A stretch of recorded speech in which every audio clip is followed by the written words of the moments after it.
Hi everybody, I'm Stefan Kesting, and this is my friend and our instructor for today, Rob Bernacki. And Rob's going to be working with us on back mount and getting the back, controlling the back, finishing from the back, which is really important because I think a lot of people really struggle with this, and it's supposed to be so easy. Oh, once you get the back, the fight's over, but it's hard to do, and it's hard to finish sometimes. Absolutely, and this was my experience for the first, let's say, 7 or 8 years of my jiu-jitsu career. Unfortunately, I was not able to take the back, finish the back, control the back, any of the things we're going to work on until I came across some of these concepts that we're going to be covering today, and then it became actually a huge strength of mine. Our academy pretty much is known as a back-taking academy. We've got white belts who have finishes by rolling back attack in competition. Right. So how long did it take for things to click? Not long, and that's why I'm so passionate about conveying the information that we're going to convey today. It's once you categorize the ways of, as you said, controlling the back, exposing the back, finishing from the back, resetting the back. Once you have a system, my back attacks turned around within a matter of months. Now, how do these concepts interrelate with the other concepts that we've covered elsewhere in this series? Well, the concepts are universal. So primarily we're going to be working on 3 concepts. So rotational control is sort of the main one, whether we're talking about direct rotational control or lever-based rotational control. And the second one that we're going to be working on is the idea of staying behind the defense. So you don't have to stay on someone's back forever. And this is one of the concepts that changed my jiu-jitsu more than any other, is the idea that just because you have a dominant position doesn't mean you have to stay in that dominant position. You just have to stay in any dominant position to still be effective.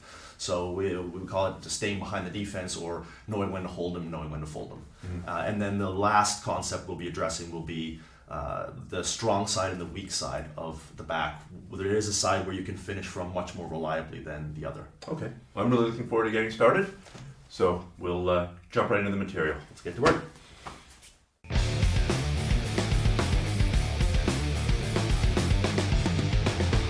The first concept is rotational control. So rotational control is control of rotation. It's the ability to determine whether somebody turns and also which direction they turn in.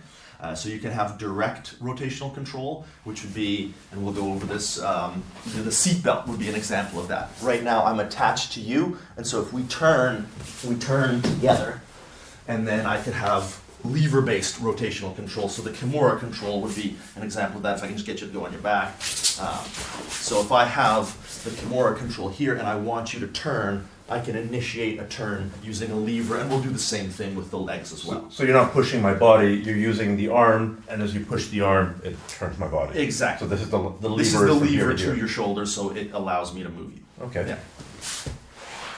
And so just to make sure I have this right. Yeah. The direct rotational control is when you're attaching your entire body to my entire body, and so when I move. Yeah, so we've talked about the idea of direct and indirect control earlier in the volumes, and anything where I'm applying force. This would be direct force, and then this would be lever-based force. So using control of the body where we're attached to each other is direct control, and then any lever I use is lever-based control.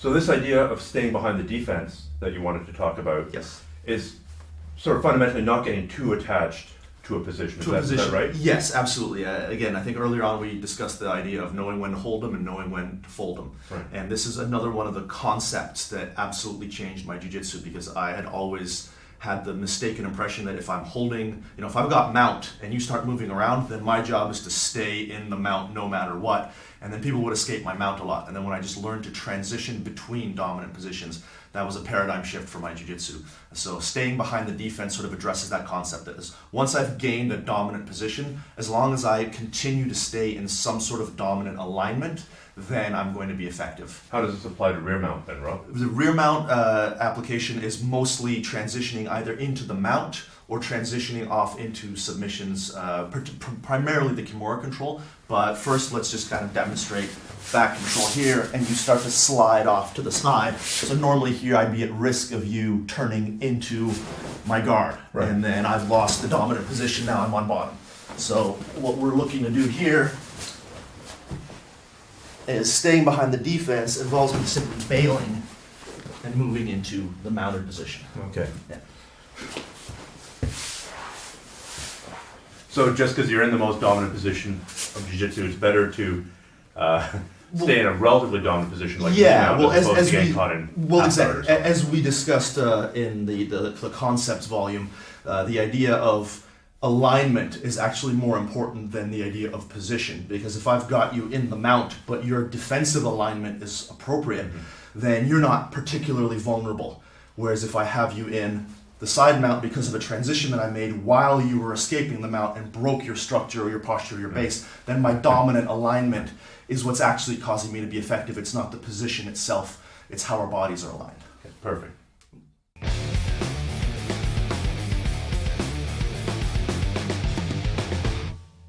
Okay, so we're going to talk about the strong side and the weak side of controlling the back now. The strong side is the side that you want to be on, because that's where the greatest amount of attacks exist. It's possible to attack from the weak side, but it's much more difficult and escapes are much easier. So when I say strong side, if I've got my hooks in and I've got my seatbelt control, let's actually just turn this way. The strong side is when I'm on the side that I can choke you with. So my right arm is going to allow me to get to your lapel. My right arm is going to allow me to get to the rear naked choke. My left arm is going to allow me to get to Ezekiel, arm triangle type chokes, and then I can attack the Kimura control from this side. So this is my strong side. This is where most of my attacks are going to exist. And also if I need to reset or bail on the back, because I already have my elbow in base, and I can use butterfly hooks here to manipulate your weight, I can transition comfortably back to the chair, sit back to some of the different movements we're going to go to.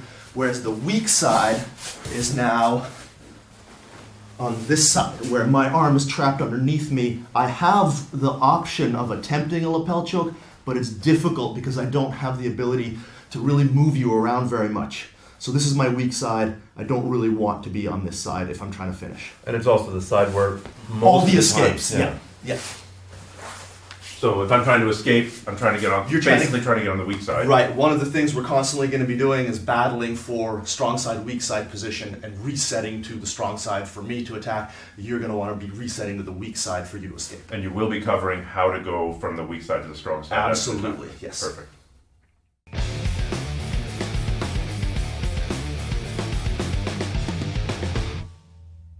Okay, so we're going to start to talk now about creating the turn. The concept of attacking the back is basically we're facing each other as human beings in a fight. You don't want me behind you, I want to be behind you, so I have to get you to turn. And unless I develop some sort of psychic powers where I can get inside your head, you're not going to oblige me by turning. So I have to either create the turn by some method of control, or I have to create a method where you choose to turn because it's the better option for you. Yeah. So I'm either going to directly or lever-based get you to turn, or I'm going to, later on we'll cover passing the guard, and usually when you're about to pass the guard, especially in competition, people tend to turn of their own volition because they don't want to give up the points. So those are the two ways that a turn is going to occur. And the first and most powerful way of creating the turn is the arm drag. It's something that was made famous by Marcelo Garcia in the early 2000s. It changed the world of jiu-jitsu forever by using wrestling. So there is a method to the arm drag that I have found to be more effective than the sort of run-of-the-mill standard arm drag that you see mostly taught, and I certainly didn't come up with it. I learned this method from Ryan Hall, and I'm pretty sure Marcelo does it the same way. So we'll go over that right now. The arm drag is basically a movement where I'm using a lever to rotate. It's a method of lever-based rotational control. So mostly what I've seen taught is people will go to drag the arm this way, which is fine. I mean, it works, but it also works, I think, largely because of athletic advantages. This is an equation. Right now, I'm doing a row and you're doing a row. So whoever's faster, quicker, whatever, more powerful, more explosive, tends to win, which is why you see redrags occur. So there is no... in a redrag, you're dragging I go me. yeah, and then you and then redrag. Exactly. So with the redrag, you're seeing that factor of timing, athleticism, explosiveness, whatever you want to call it, making it not a mechanically advantageous technique It's just a technique that if you can do it quickly, you're going to succeed. First is with the mostest. First is with the mostest and the bestest. Yeah, the guy who gets there first with the most wins in military terms. So with the arm drag, if I can create a mechanical advantage, and the way I'm going to do that, the first thing is the grip. You can grip the wrist or you can grip the sleeve. Neither of those are wrong, but neither of those allow me to create a hinge which is going to weaken your arm. So if I go like this and you just roll your wrist, yeah, you're going to break that pretty easily. And the same thing if I just get a sleeve grip, you can re-grip me, exactly. If I get a grip on the meat of your thumb, harder, exactly. There's no easy instant escape. That's the first part. The second part is if I can hinge your wrist and channel my inner Steven Seagal, I'm actually weakening the structure of your arm because you're not able to engage all of your muscles. Yeah, you bench press like this, you don't bench press like that. Precisely. So if I can get a grip over the meat of the thumb, that's going to be in my best interest. Now that I've done that, I've got lever-based control of your arm, and now the next thing I need to do is create a frame. Because if I start monkeying around here and you start moving, there are still possibilities that you're going to be able to defend what I'm doing. If I get this grip, hinge your wrist, and then punch this towards your hip, I'm now locking my arm out structurally. You can't advance. So I've sort of attached you to a fixed point. At the same time as I do that, I want to take my right hand, 5 fingers. I don't ever want to do this. I might jam my thumb really badly. So pretty much make a spear and get to the next lever. So I've created a frame here and a lever to your elbow. And now here I'm using from your elbow to your shoulder, the lever to your shoulder. That's going to enable me to drag you now. The way I'm going to do that is I'm going to use my left leg as a pendulum. Because if you're bigger than me, I might not be able to physically pull you, so this pendulum will help me move around you. So I pendulum, I drag. When I drag you, I'm getting your elbow to the mat, and you'll notice I'm still holding onto your wrist. If I let go too early in this process, you might be able to underhook me and flatten me out in the half guard. So I punch, create a frame, get a grip on the lever. I'm going to create a pendulum swing, pull, and as I pull, my hand can either rotate like this, or I can just keep my arm in place, blocking your arm, as long as I don't let go too early. Once you've crossed my center line, I can probably let go, but it's still better to be holding on here because this creates a control position. We actually call this the arm drag control, very similar to the Kimura control. I get your elbow to the mat. I get my elbow to the mat, and I make sure that my chest is attached to your back, creating that chest-to-back connection we're looking for. Now that I've gotten to here, your back is exposed, and depending on your alignment, if your alignment is open, I simply climb onto your back. More advanced practitioners will rarely keep themselves in such open alignment. They'll get back to a tight turtle. So if we can just rotate, I'll show you what we're going to do about that. So I've got my drag to the curve, and now you're going to come back into like a good turtle alignment. I'm going to take my left foot, I'm going to try to sneak it in here. And now I'm going to use a lever again to your hip to pull you out of base, making sure my right hook is already in. The arm that was underneath is going to expose the hook. I'm going to set up my seatbelt, and I'm already on the strong side, prepared to attack. So you're pulling my leg out to the side here. Exactly. Which completely destroys my... Destroys your base. I'm using a lever to your knee, which then accesses the lever to your hip. If you're familiar with Lucas Lech, multiple-time world champion, he uses this lever in his half-guard attacks all over the place, extremely successful. So if I find you in a good tight turtle, I'm not able to move you around very much. If I access this lever, it forces your hip to the mat. Can you show that one more time? Sure. So I get my drag, I hook the leg, and then I start exposing it by bringing the bend of my knee over your ankle. So I'm doing a hamstring curl while my butt pushes into your knee. I transition to the hip now, and I scoot my hips away to create space for you to fall into. My arm stays under your arm, which allows me to get my seatbelt, and then I can start working on getting my second hook. This is one of these things that sometimes you will not be able to get, depending on how good your opponent's defense is, but the more they defend there, the more they expose their neck for the choke, the rear naked choke, all that sort of thing. I actually find it's quite common, especially in competition, to finish the choke from the back while your opponent is defending the hook. With only one hook in. With only one hook in, yeah. Well, we're talking about the lever of the foot and the knee Yes. to destroy my base, but what people can't see maybe, but I can certainly feel. Yes. When you're doing the initial lever on the arm, Mm-hmm. even by punching it in, it flares my elbow out. It's there's a touch of a Kimura here. Yes, so This is a weak position. very weak and position. That's why we call this in our academy. We call this the arm drag control, because this is basically the Kimura control, just With a done with a different set of different grips. grip. And our goal is not to like win a race. Our goal is to get this and this. Right? So I'm not trying to out-row you or anything like that. My goal is to get simultaneous grips as quickly as possible. We look at this as almost like a 2-on-1. If you've Right. watched Marcelo Garcia train, he's always looking for this, any kind of 2-on-1 control on the arm is extremely dominant. And then when we can add 2-on-1 control of the arm to internal rotation in the shoulder, it's like you said, it's a Kimura Yeah. style control that allows us to, if I'm not able to take your back, I can technical stand up and come up and sweep you with it. It's just a very good control point, whether you're using it to attack the back or not. Perfect. Thank you.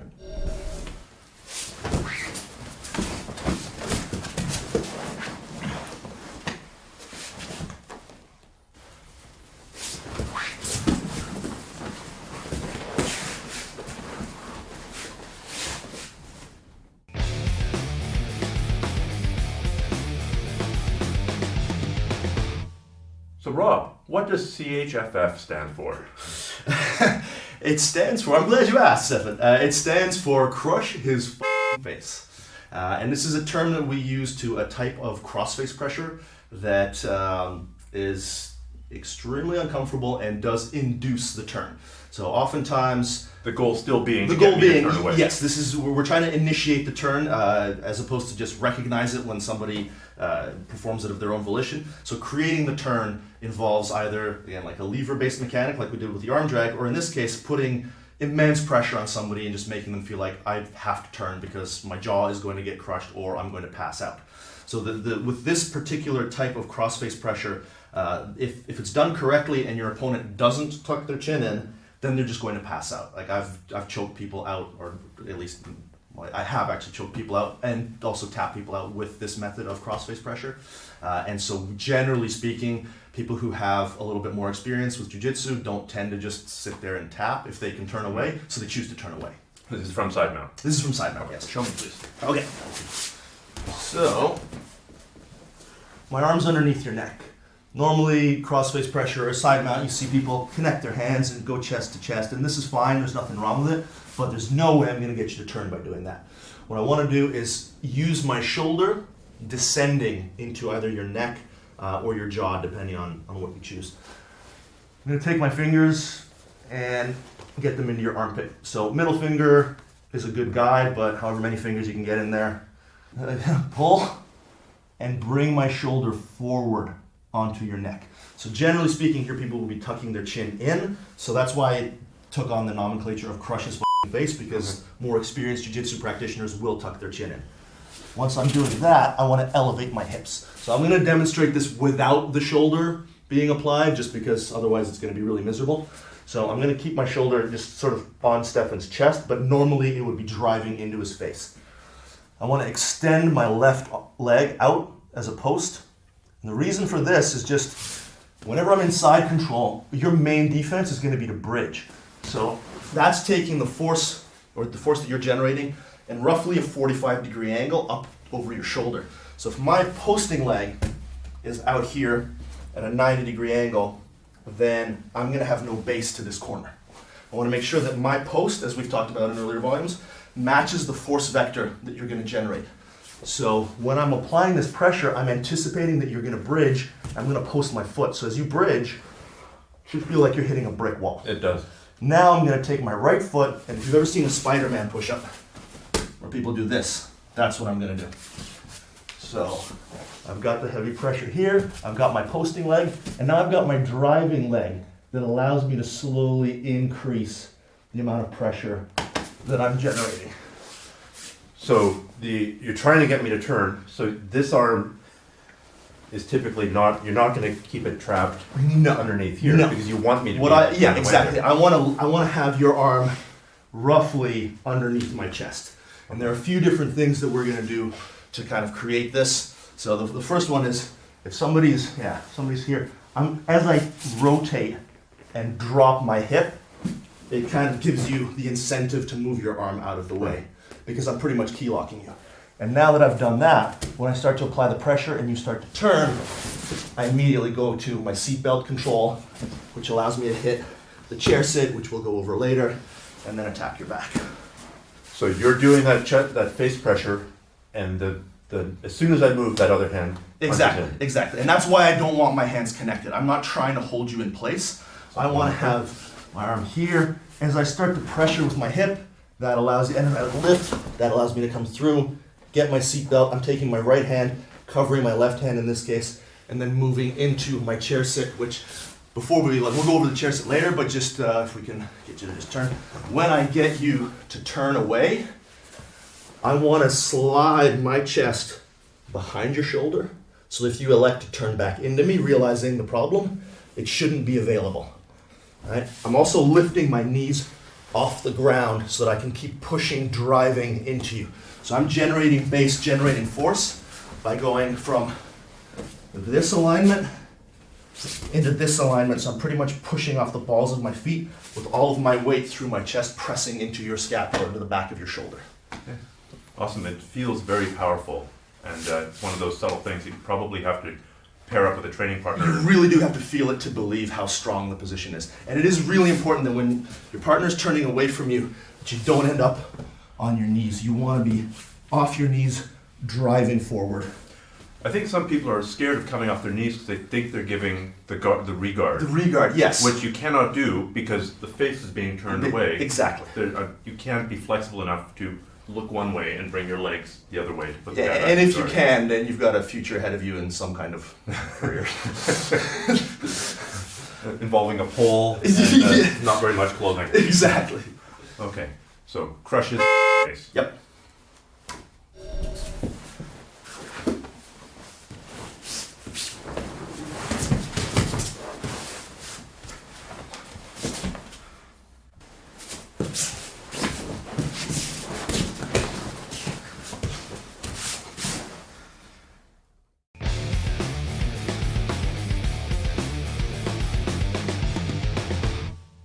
Now, what about the situation where you're passing the guy's guard and he doesn't want to give up points, especially in competition, Yes. and he turns away? Because you see that a lot. A lot in high-level competition, both gi and no gi. Yeah, so this would be what we refer to as recognizing the turn. And there are a few different ways of taking the back when this happens, but we'll address those a little bit later. Right now, I just want to show an example of what this will look like and why it might happen. So if you're just on your back, the way I usually teach this is I'm on my knees, my partner's on his back, and I just end up pushing his knees to the side. And he's going to start to turn and lift his hips as though he's going to turtle, exactly, because that's what he wants to do, is come and face me. So whenever we're in any kind of passing situation where a turn is possible, or I might even be able to induce the turn. There are some passes that are more conducive to making you turn away than others. The X pass would be an example of that. The leg drag would be an example of that. Whereas passes like the knee cut will generally get you to turn into me more. So if I perform, let's say, an X pass, say I'm here, I manage to deflect, and I know you're going to turn away, what I want to always do is simply slow down or decelerate your hips. So I can do that with my elbow if I have a collar grip, or I can do it with my knee if I don't. And those are the two main things we're going to try to do, is just set a frame on top of the hip. So elbow frame, or as you turn away, knee frame, which allows me to ride on top and insert my low hook, which we'll go over later on. So you're putting pressure down on this hip, so I can't. Exactly. Turn So that back. this would be another example, actually, of rotational control, where I don't have as much control as I would like because it's a more dynamic situation. I haven't established levers or direct control of you, but I'm recognizing that you're about to turn away, and I need to know what to do to make sure that you don't achieve your goal. And what I need to do is always recognize that the target at this point is your hips. If I try to jump on your back within this transition, you're probably going to complete your turn because you're moving faster than I am in that moment. So I would need to slow your hips down, either with a grip on the collar, bringing my elbow in, or placing my knee on top of you, allowing me to ride my weight on you, slowing you down. Can you show us what this looks like at speed? Sure.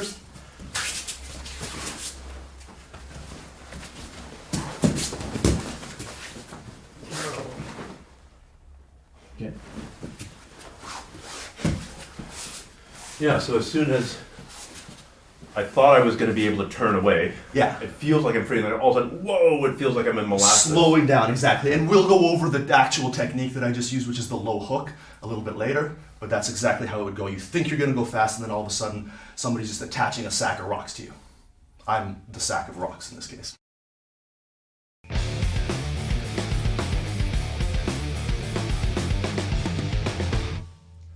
So, as we've discussed in previous volumes, the Kimura is not just a way to submit somebody, it is a perfect example of lever-based rotational control, and it allows us to get where we need to get and move our opponent to where we need them to be.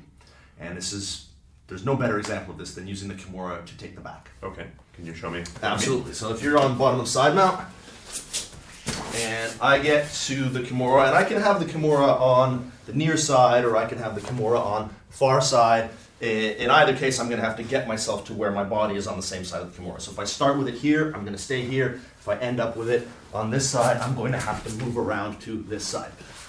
What I'm going to do, as always, is initiate internal rotation of your shoulder to start to get you to decide to move your body because you don't want your shoulder to get torn. So I've got my grip, five fingers on one side. I'm not going to use the thumb in this case. 5 fingers on this side. I'm not going to use my thumb in this case either. And I want to be pushing your hand towards your hip.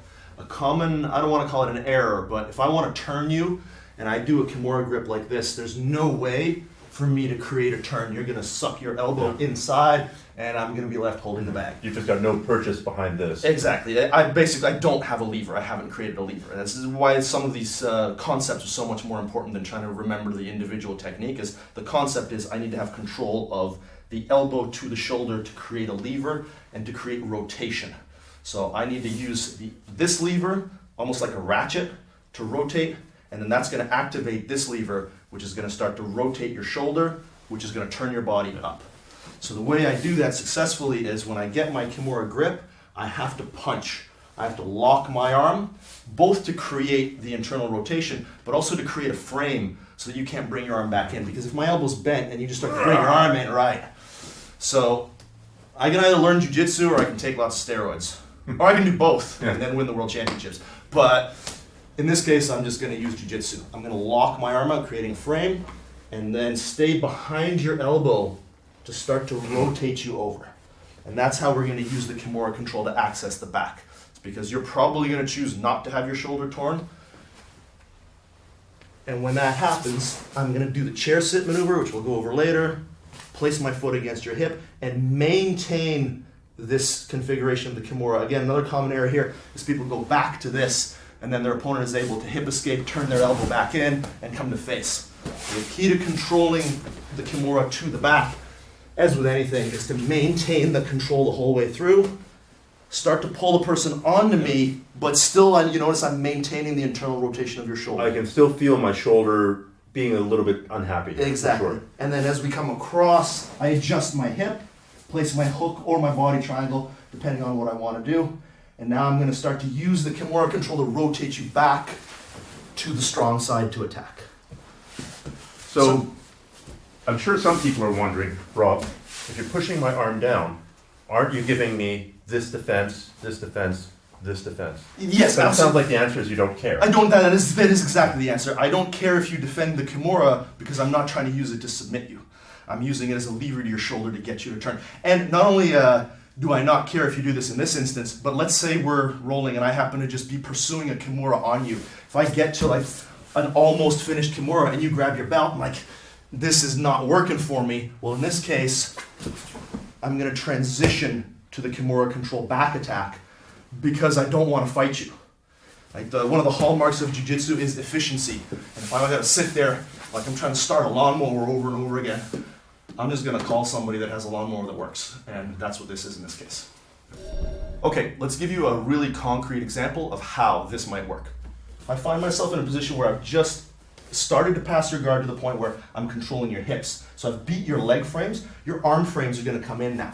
As your arm frames come in, if I try to pressure into you, then I'm just enabling the frame to maintain the alignment where it's going to support my weight. But if I disengage and bring my hips in, it changes the frame into a lever, as we've discussed before. Is one of the main things you're doing in jiu-jitsu is changing frames into levers and levers into frames.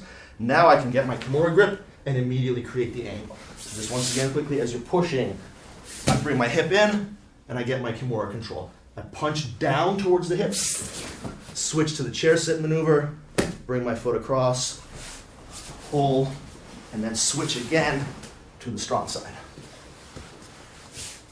And if you're doing it on the far side, Rob?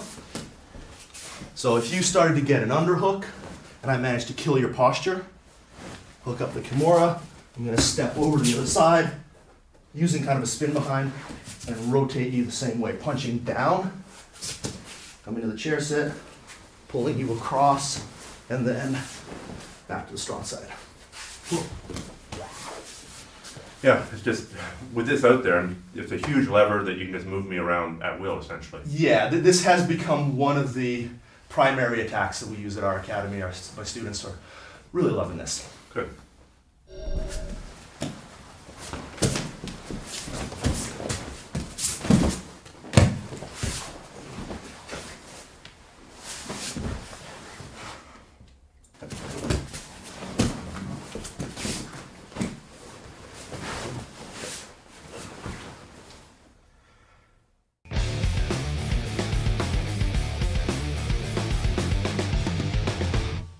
Okay, so now we're going to discuss how to transition from mount control to back control, because that's something that, generally speaking, it's something we see in MMA a lot, because somebody's choosing to turn and they're getting punched in the face.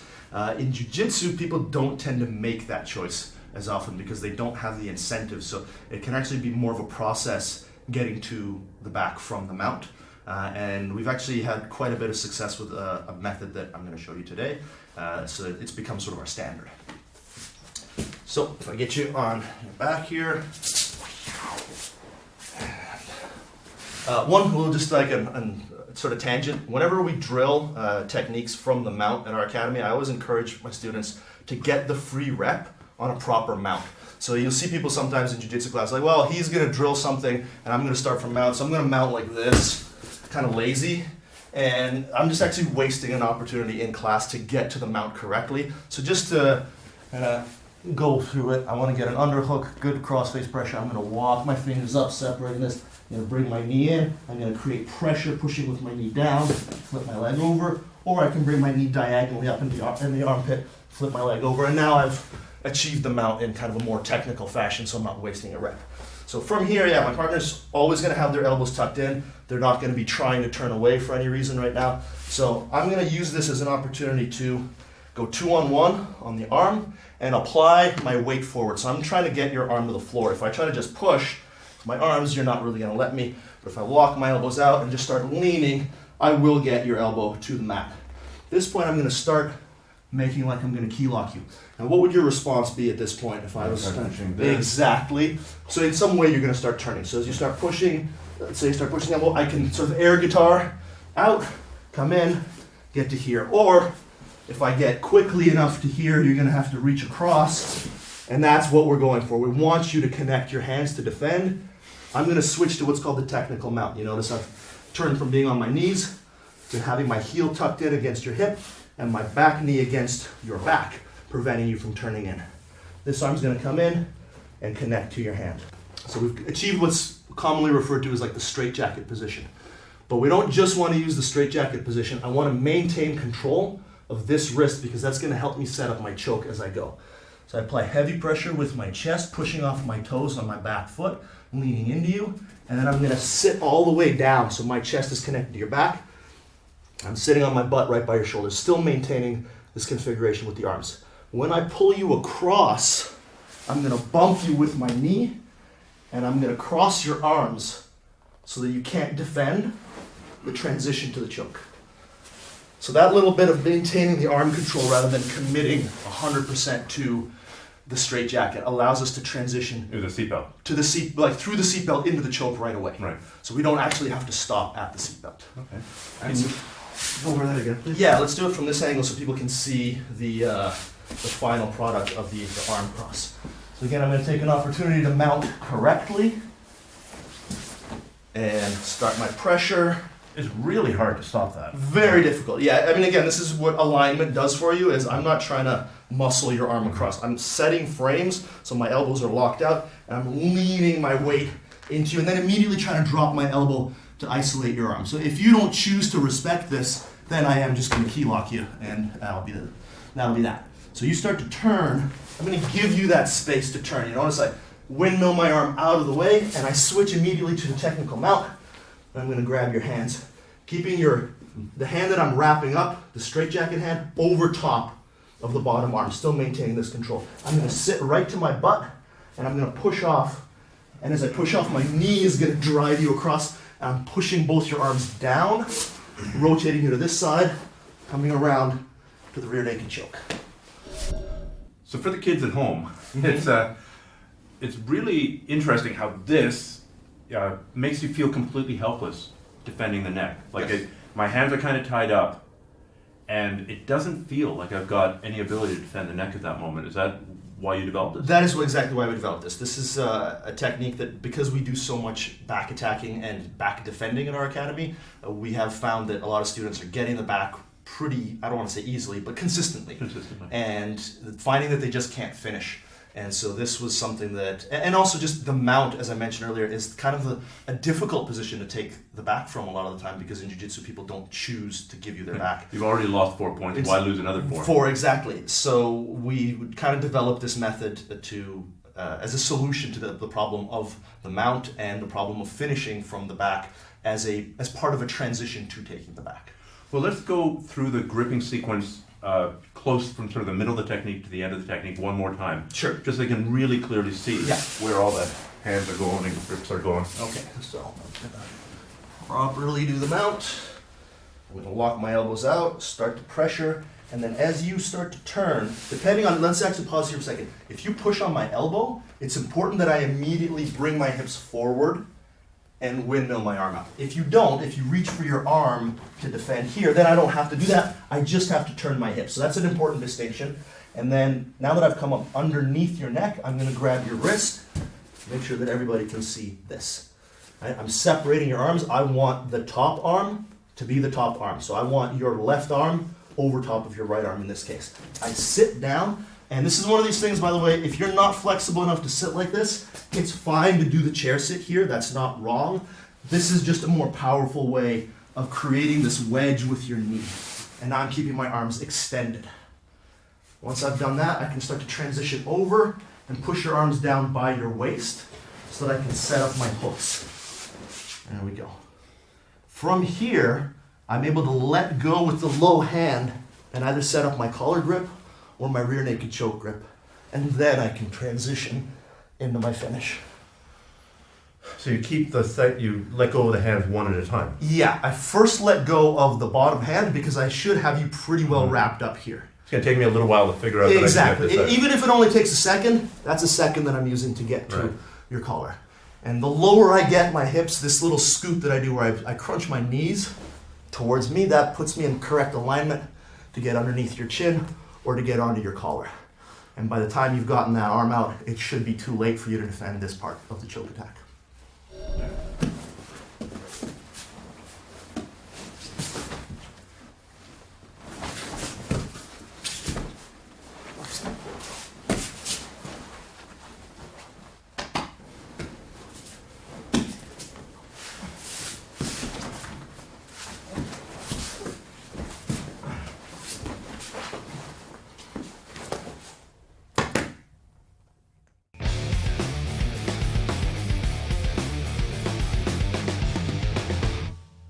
Okay, so we're going to talk about controlling the back now. There are a couple of different control schemes that we're going to be using to maintain our back control and to also just to initiate turns to get to the strong side, that sort of thing. The most basic and most standard, most utilized form of back control is the seat belt or the over-under. Again, made famous by Marcelo Garcia. So we're just going to show this quickly from a seated position. There are two variations on the seatbelt that we utilize. The sort of standard seatbelt with my hand in the middle, which is what I'm using mostly when I'm controlling and moving around with you. And then there is the attacking seatbelt, which is much more on this side, which we're going to get into more detail on this when we're working on finishing from the back, which will be our last chapter in this volume. But the reasoning behind this is if I've got my arm in the center, it's much easier for you to grab that arm and prevent the choke. if I've got my arm hidden off to the side, for you to reach up and grab that arm, you're usually going to have a hard time, or you're going to grab the wrong arm, and I'm going to be able to just directly attack the choke. So when we're strictly controlling, we can be in the middle. When we've decided to attack, we want to be on the side. We call this hide the killing hand. You'll hear me yell this all the time in my academy where somebody takes the back, hide the killing hand. This is my killing hand, I'm going to stab you with it. So I cover it like so, and then I can slip into my attacks. And hiding the killing hand applies in either variation of that seatbelt, correct? Yeah, absolutely. I generally want to be over top with my left hand in this case. Most people are right-handed, so generally when you attack the back, you're going to have the seatbelt with your right hand over top of the shoulder, your left arm underneath the armpit. So you're going to cover your right hand with your left hand. And a couple of notes on doing this. Don't leave your fingers open. Yeah. Not only is that a viable option, the single digit manipulation, which is very easy to hide by unscrupulous people. So we want to make sure that we make a fist. You don't have to like death grip it or anything, but just make a fist and then cover it like this, keeping our hands flush. So I'm actually closing my elbows and placing my chin on top of your shoulder to increase the amount of direct rotational control. If I'm kind of loose over here, then yeah, he can move out of it. Exactly. So either I'm in the center of the chest or I'm hiding over here, and again, I'm closing my elbows flush, keeping my chin over top of your shoulder. What I'm feeling with the seatbelt in the center here, Rob, is this shoulder can't really move because the elbow's pushing down Exactly. on it. And this shoulder can't really move because the chin. That's right. And as soon as you put that chin, life got a lot worse very quickly. Exactly. So we do a drill in our academy where we actually start with like a bit of a turtle. And I'm just going to get you to back up a little bit so we can move around a bit. We start with the top of the turtle, and I just set my seatbelt. So I'm closing my elbow on either side and bring my chin here. And you're just going to start to move around and kind of roll me. And I'm able to follow this position, constantly going wherever we need to go. Because that's actually how I'm creating my back control. I don't have to have hooks. This is something I was fortunate enough to pick up from watching Ryan Hall, is you don't have to have your hooks to control the back, and you don't have to have your hooks to finish from the back. This past weekend at the Seattle NAGA, my student won his expert no-gi division with a rear naked choke with no hooks in, just by understanding the principles of back control, keeping his knees pinched on the outside of the opponent's hip, which allowed him to maintain this chest-to-back connection. And chest-to-back connection is the first form of back control. Chest-to-hip connection is the second form. So you can maintain chest-to-back connection with just a seatbelt, or even with a rear naked choke, with as well a motorcycle grip, which we're going to go over next. So the next form of chest-to-back control is going to be the motorcycle grip. And a good way of demonstrating this is if I've already got my hooks in.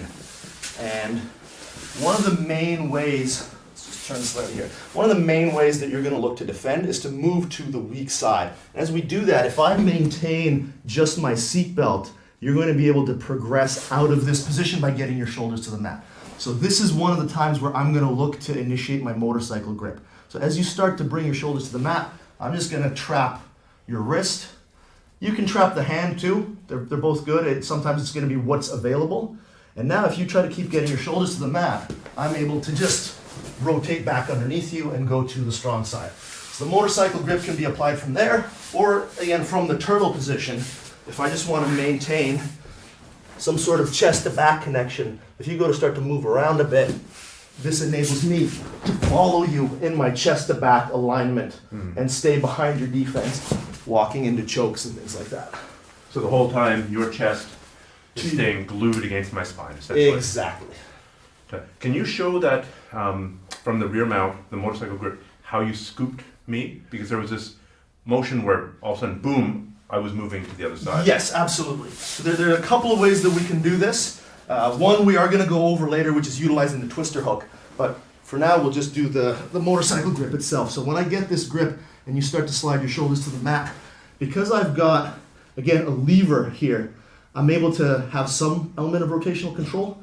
But also, as we talked about, chest to back being really, really critical. Right now, your back is starting to become misaligned with my chest.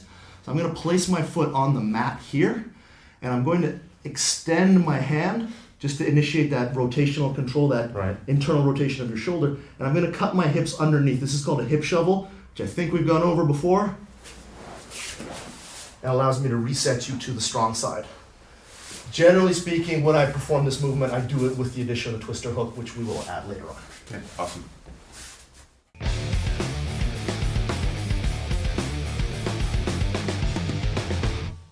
Okay, so we're gonna go over the chest to hip connection now. So chest to back is our primary method of controlling the back, and is definitely going to be the one that we attack from the most.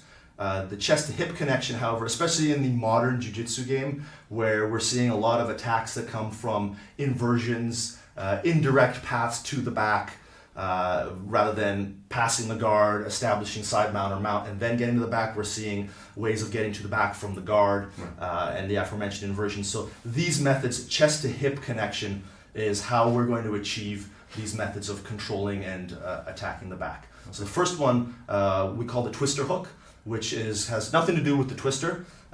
It's just a term that the Mendez brothers have coined for how they access this method of lever-based control to control the back. Okay. So the simplest way to demonstrate it is just, again, from the back control. And again, anytime we're here and you're looking to work to the weak side, I'm going to stick my leg in deep enough that my right foot, the one that was just hooking your thigh here, hooks around your shin. And so now, if you start to kind of get your shoulders to the mat, I can always just lift you to the other side and reestablish the back.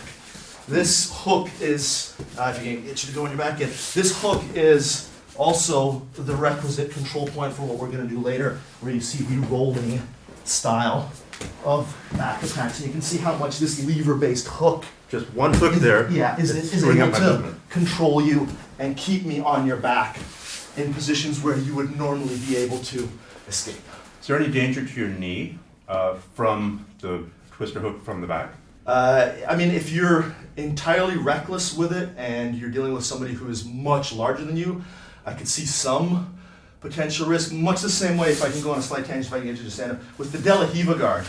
If I'm using this kind of configuration to hold my head, rather than the proper alignment of my body, we've talked a lot about alignment in these volumes. If my strong mechanisms are aligned, I'm not vulnerable. You're not going to hurt my knee in the De La Hiva. If I'm using a bunch of flexibility and you turn your knee outwards, then I could hurt my knee. So my response would be the risk of injury to your knee comes from executing the technique improperly. Can you show me what it means? What improper execution might Yes, look yes, like? absolutely. So you'll notice here, I've turned my body to create this hook. I've turned my hip so that I'm aligned towards the side of your body. I'm no longer aligned with your back.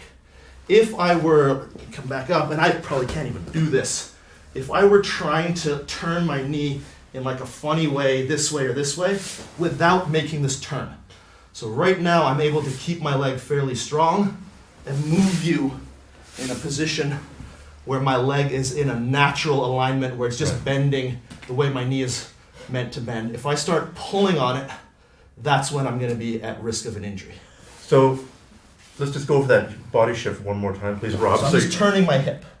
If I can do it without you there, it might actually illustrate it better. If I'm starting here like this with my hooks, I'm not trying to gumby my leg into position. I'm turning my hip and just inserting my foot this way, and then using it to extend and manipulate the lever to your hip, rather than trying to torque my knee into any funny position to align it this way.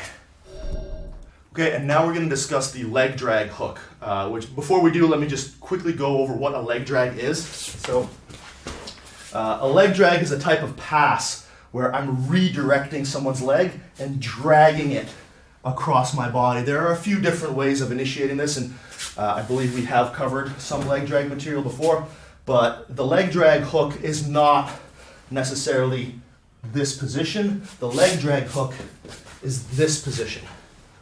So this is what's enabling me to use, again, a lever. So I'm using the ankle to your knee as sort of the ratchet lever, and then the knee to your hip as the more direct rotational element. So if I were, let's say, underneath you like so, and you had, again, started to slip my back control where you were here, I can turn you back away and then use that to get my chest to back connection again. Can we put that into the context of a back take, me escaping, and then using the, Yeah, absolutely. So lever there. it could be, and I could just have my hooks in. arm drag or something? Yeah, so you get to here, I get to here like this, and you manage to push my hook off and start to get to there. So I butterfly hook you, and you start to move away. I start to turn you back and reestablish my back control. Anytime you lose your twister hook, generally is when you're going to be able to use the leg drag hook. You're also going to find yourself occasionally where you see these back takes. If I get you to just stand up and turn away, you're going to see these back takes where you're grabbing the belt and setting someone down like this. This is another area where this is occasionally going to come into play, is I might try to get this hook in, but you end up bringing your knee close to your chest, your hand is blocking exactly, and I'll use that to complete the back take. And if I can't complete the back take, I can certainly start to attack arm locks, chokes, things like that. Move into side control, anything. So it's a way to stop what looking like it's going to become a complete scramble or a complete uncontrolled situation. Totally. By using leverage, you're limiting my options, you're forcing me. Exactly. into a We're going position, back you to the know. whole idea that there is no such thing as a scramble. Right. That every broken play involves a player who has an advantage mechanically in some position. If he pursues that advantage rather than just trying to have an athletic exchange, there should be a technical way to win every time.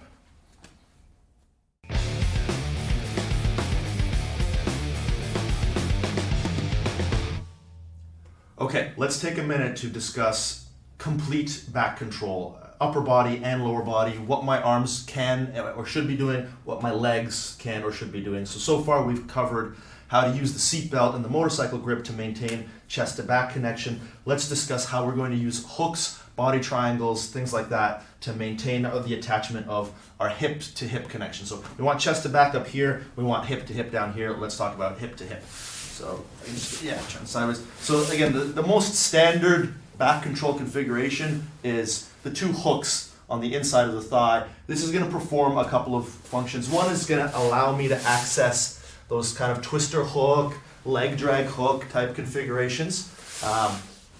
It's also going to allow me, if I'm pinching my heels in and squeezing my knees together, and this is something you should be doing generally anyway. You see a lot of very flexible jiu-jitsu people kind of splay their knees out. And you notice, Stefan, right now, does it feel like I have a lot of control over your hips? No.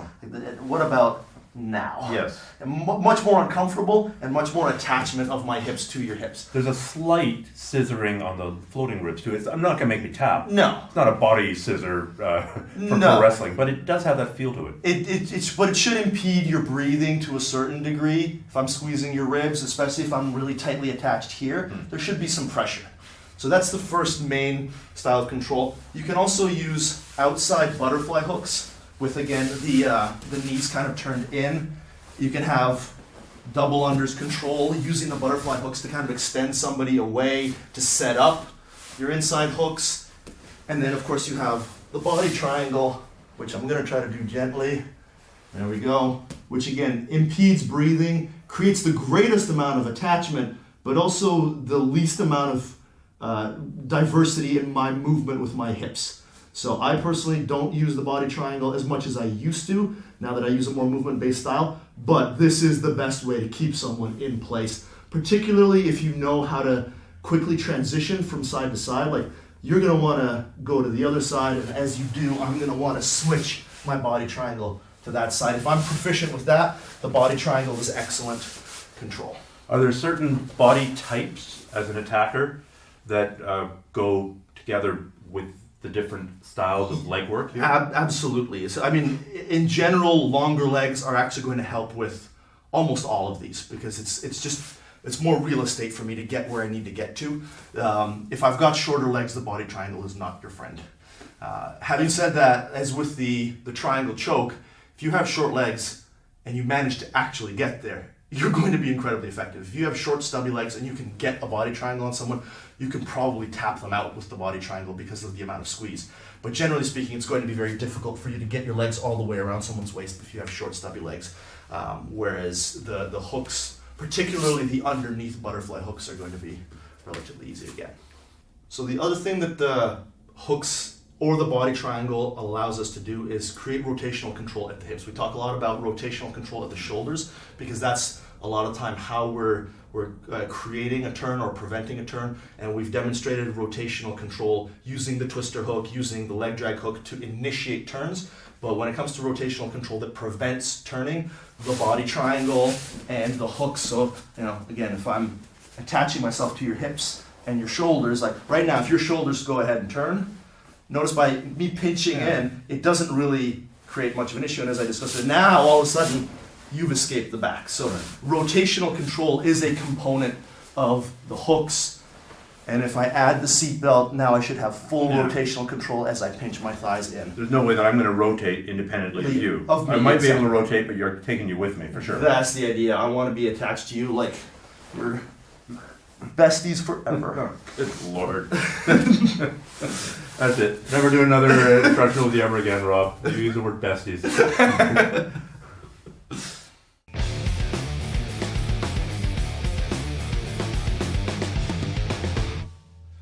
Okay, so now we're going to discuss the movements that we're going to be using to get onto the back once we've either initiated a turn or recognized a turn.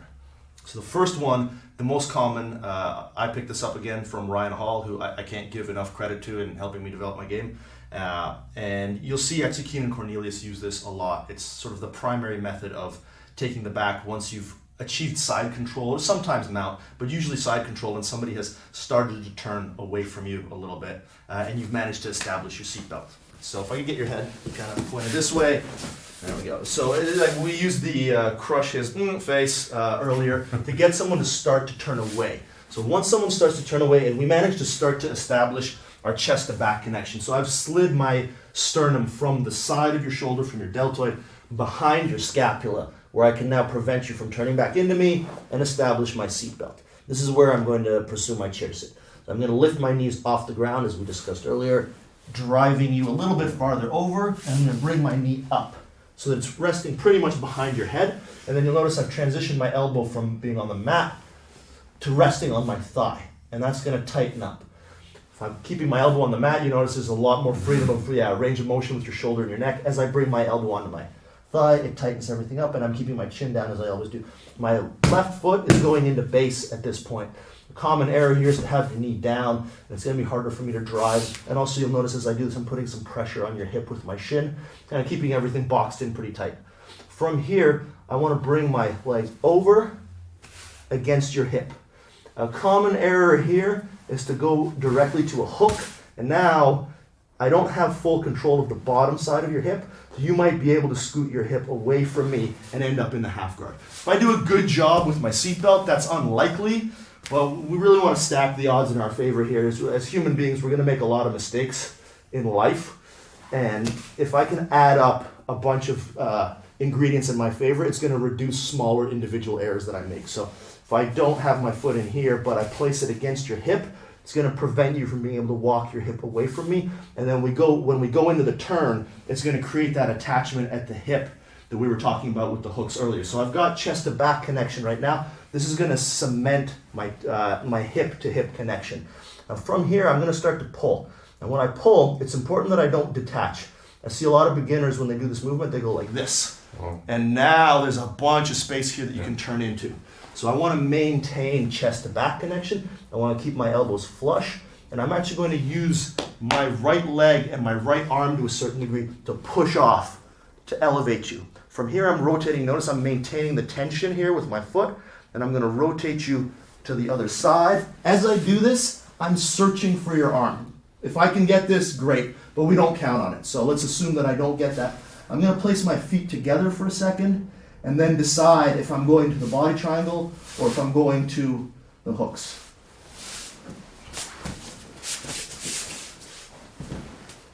So why do you have your feet together there for a second, Rob? Just because I want to make sure that as I rotate through that I'm not immediately letting go and providing you with an opportunity to step off my hooks. I want to establish the position first. I want to wait to kind of see, like once I get here, I want to wait to see, especially if I would have had my foot, a little bit more on your hip there. I want to wait to see if you're going to flail about. So I'm going to kind of step on my foot here just to start trying to move your hip around a little bit. No, it's pretty tight. Exactly. Whereas if I right away go like this, there is a split second where your hips are free. So I just want to get to here, decide what I'm going to do. And if I don't need the points, I'm probably going to go to a body triangle. But most tournaments require you at this point to hold the hooks for 3 seconds before you get points. It's obnoxious and it makes no sense, but the fact of the matter is it exists. So we want to get here first. Now I find myself on the weak side. I'm going to use my twister hook, bring you to the strong side, and then establish my attacks. Can we go through that once again? Absolutely. So again, you've chosen to turn, or I've forced you to turn. I establish my seatbelt and I get my chest. This little slide is really important, actually. If we just go back for a second. As somebody turns, making sure that you slide your chest behind so that your chin is resting on their shoulder and your sternum is behind their scapula or their shoulder blade really increases the amount of control I have to prevent you from turning. If I were here, Yeah, I feel I could escape my hips and turn in if I really blasted. exactly. So we want to make sure that we're sliding and dropping behind our opponent's shoulder. So as you turn, I drop and I place my chest behind and I come up off of my knees to keep rotating you forward. If you don't come off of your knees, this is doable. Like I used to do the chair sit like this myself, just jumping from here. But occasionally, and especially in no-gi, where there's less friction, if I don't lift you, if I don't lift my knees up and push you even farther away, sometimes when I go to hit that chair sit jump, you might turn into me. So I recommend lifting your knees off the ground.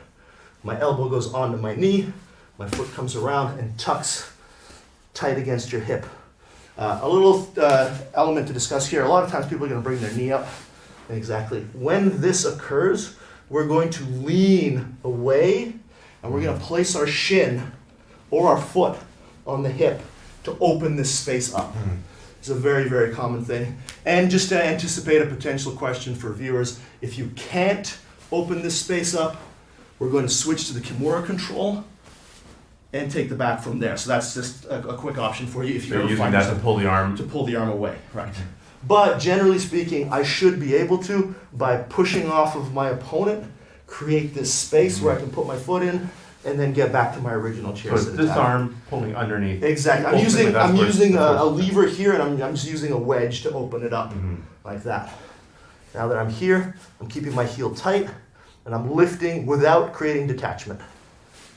Right here, coming across, stepping on my foot to make sure I anchor your hips for a second, decide if I'm going to pursue the body triangle or the hooks. Now that I find myself on that side, I move to the strong side, reestablish my hook. And again, here, if you go back to a good knee-elbow connection like this, and I find I'm having trouble reinserting the hook, I'm going to cross my ankles, keeping my good chest-to-back connection. I'm going to stretch you out and place my hook in like that.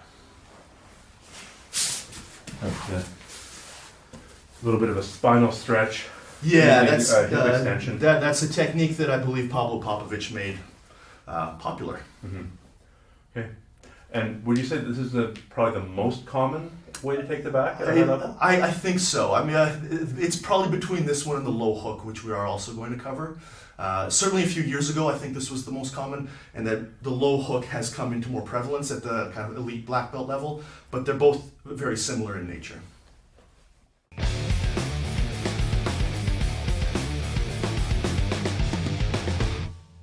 Okay guys, so our next movement is going to be a barrel roll, which you see Marcelo Garcia do this all the time when he's on top of the turtle and his opponent tries to cut underneath him and drop into the guard or the half guard, and he beats him to the far side and ends up on his back. So we're over here.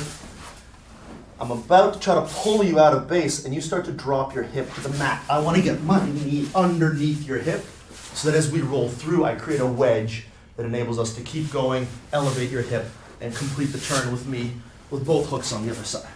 So let's go through that kind of a little bit slower. So in this position, I'm generally looking to pull my opponent towards me, and what that's usually going to do, because human beings are stubborn, is when I plant my foot here to pull you towards me, I will feel you resisting and your hip's starting to drop, right? Now, if your hip drops too quickly, then I'm just gonna end up inside of your guard of some variation. So as soon as I feel that resistance, I can't insist on trying to pull you out of position. As soon as I feel you pull away, I jump and end up with my knee underneath your hip. The momentum should now enable us to keep going, and I insert my bottom hook as I go, and my top hook ending up in a final position with the seatbelt and both hooks in. I see people, and they try and get the far hook in during the roll. Yeah, that's That's not what you're doing. You're just no. trying to get the I knee mean, the other side of for the one, body. that is beyond my physical ability. With my I am about the least flexible jiu-jitsu black belt you will ever meet. My knee, I have an old injury. My knee just doesn't go down very far. So, getting this kind of like Gumby leg movement to insert hooks is just beyond my capability. And I think it's kind of dangerous, frankly, because if we're rolling around and I stick my leg out like this and it gets caught, I'm going to the hospital. So this allows you're me just- to tuck my knee underneath and just roll through while allowing your weight to end up on top of my thigh. So what you just did there was a kata form of it. So people Exactly. should practice that 100,000 times before going in. Well, at least. And never ever roll, because that's not how you get good at stuff. So one more time. You are not bringing that far hook. Yeah, I'm not trying to do this, because like this is a dangerous position for my leg. I'm trying to do this, so that as we drop through, I end up with you on top of my hips, and I can comfortably place my hooks in as I go. So the leg you're bringing over is actually the last hook to get established. That's correct. Okay, cool. So for this to work, it's important to note that I have to have a seatbelt. I have to have chest to back connection and rotational control. If I find myself, reaching over here like this, and you trap my arm and you go to roll me over, it's going to be too late. You're going to take advantage of a temporary gap in my chest to back connection. So it's important that when I'm doing this, the context is that I have a seatbelt, so that if, let's say you were to trap my arm and roll me over now, I'm still maintaining chest to back connection, which will allow me to pursue whatever form of back attack or back control I want to execute, because if I don't have that chest to back connection, none of this other stuff is going to really work.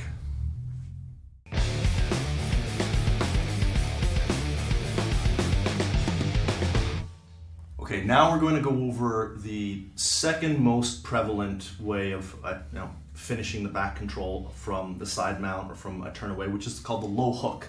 And this is one of these moves that if you're missing a key detail on the execution of the movement, it's going to seem like it's something that only flexible people can do. I used to have a lot of trouble conceptualizing this, and then once I learned how to do it through, again, a proper application of concept rather than thinking about it as a move that I just couldn't do because my legs were not flexible or dexterous enough, I was able to execute it all over the place. So the low hook involves when somebody starts to turn away from you, there's going to be a space as their hip lifts up, and you're trying to insert your hook into that space. So I'll kind of demonstrate how this will be done if someone's doing it, I guess, incorrectly or abusing flexibility. So if you go into side mount, for me, please step in. Right. So if you start to turn away to turtle, and I try to place my hook in right now, I'm relying on having a lot of leg dexterity to do this. So if you come back, and let's say, just turn away to turtle quickly. Notice how I end up staying on my back and not being able to follow you. So the ability to take your leg and move it in this plane is really only available to a certain percentage of the population, and that's not really how we conceptualize jiu-jitsu, certainly not in these volumes. We're trying to present a type of jiu-jitsu that's available to every functional human being. So you don't have to be able, I'm relatively flexible, but I still would have a hard time with this movement before I learned how to do it this way. So if I'm trying to stay down and place this hook in, it requires a lot of yoga. I'm not a huge fan of yoga. Let's do it in a way that requires no yoga. As you start to turn away, I'm going to suspend my weight, as we talked about earlier with the idea of decelerating someone's hip when they turn away. I'm going to suspend my weight on you, and as you start to lift up, it's now very easy for me to insert that hook without abusing leg dexterity. So that's the best way to shoot the low hook, rather than trying to quickly move into a position where your leg has to manipulate outside of the realms of normal human movement. You're suspending your weight and just easily inserting this low hook. So if we go one more time, I've passed, you've chosen to turn away. As I feel you lifting, I just bring my knee onto you, and then I can put both hooks in at this point, pull you to the strong side, and attack my chokes. Extremely popular at the high level. I would say that there isn't a single black belt out there at the high level that doesn't use this all the time.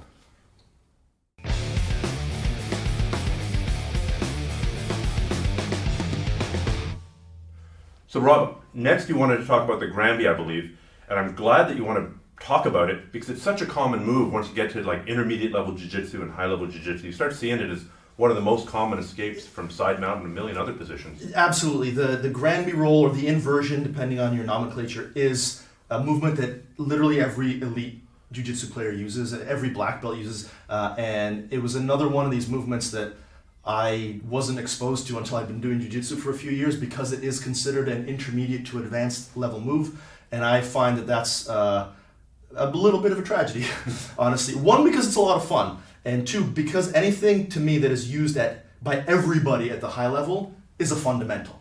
And so like I teach this movement in the intro session that I make everybody attend before they attend classes at my academy. If you don't know how to Granby, you're going to have problems with guard retention, all kinds of escapes, as you said, side mount, back. So utilizing somebody's Granby to, or being able to respond, to somebody utilizing a Granby roll to maintain back control is a really crucial movement. And aside from the Granby roll being fun, the chasing the Granby, which we're going to do now, is also a lot of fun. So, and it looks really cool when you execute it, and that's half the reason anyone does jiu-jitsu. That's why we roll. Yeah. So if I could just get you to demonstrate a Granby roll for me first from the top. I'll be on the top of turtle, and you would Granby exactly. So in this case, what's happening on a conceptual level is Stefan's hips are accessing a lever on my body. My elbow to my shoulder here, my humerus, is a lever, and when he accesses it, that's not going to be very humorous for me because he's going to escape the back control, or the top of turtle that I've got. So when he does this roll, the instinct that a lot of people have is to try to slow the person down or hold on, and you're either going to be able to do that or you're not. It depends on the situation. But if I know for sure that I can't hold you, if I've been here with you before, I just feel that you're really strong, as you start to initiate the roll, I'm going to follow you with a roll of my own and make sure that I get to the end of the lever here so that I can rotate your hip away from me so that I can stay behind you and reset the back. So let's go through that like a little bit faster, a little bit smoother. I got to the top of turtle, you roll, I roll, reset the back, and there we go. How are you staying close to me? Right. You're not just doing a somersault next to me. Right, so I'm going to explain the mechanics of this. We talked about chest to back connection, and we talked about chest to hip connection. This is a little bit in between. This is hip to hip connection. So if we can go through this one more time, and this time we'll go really slowly. If I'm connecting my hip to your hip here by gripping it with my right hand and just pulling my elbow flush, we have, I want chest to back, but I'm also hip to hip right now. So right now I have chest to back connection. As you start to roll, I'm only going to have hip to hip connection. I've lost chest to back connection. If I were to try to roll with you to maintain chest to back connection, you would escape or you would crush my head if I had chosen to stay down there, which I'm glad I didn't do.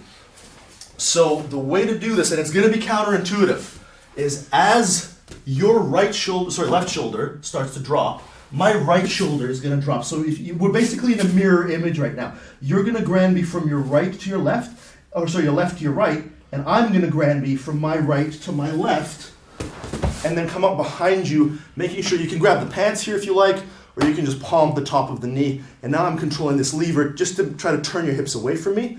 I'm going to technical stand up, part way, sliding my knee in behind, going to my seatbelt and resetting. Or if we get to here and you just manage to force your back to the mat quickly, then at least I've passed your guard again and reset my side control. So when you turn away from me, I turn away from you and maintain the hip to hip contact like so. and then end up again in a position to perform a technical stand-up and to access the lever to your hip. If it's a rather symmetrical position in the beginning, Rob, hip to hip, we're both looking away. Yeah. Why do you win and why do I lose? Because I have lever control at the end. So that's a very good question. So if we start here and you start to roll, because I got to the lever and because my hand was holding your hip, which prevented you from being able to rotate all the way away or turn all the way back into me, I have the hip and the lever to your hip. That's one of the concepts that we talked about in the earlier volume. The person who has the hip and the lever to the hip is going to be able to control guard passes, sweeps, any number of techniques in jiu-jitsu depend on the principle of control of the hip and the lever to your hip. So the movement was even, but the control scheme, which is hip and lever control, was 100% in my favor. Okay. Just say no to the Granby. There you go. And it is important to note when you're chasing the Granby that this is something that you do when you don't have seatbelt or chest to back control. The movement that we went through earlier, the barrel roll, was dependent on having good chest to back control and a seatbelt. This movement is one that you want to perform when you've lost chest to back control because someone has initiated a Granby. So maybe if we're here and you haven't yet Yeah, fought let's your way say past you're my- doing a really good job of hand fighting with me and I don't feel like I can get there, and then all of a sudden I feel your tips go, then I chase the Granby. Okay.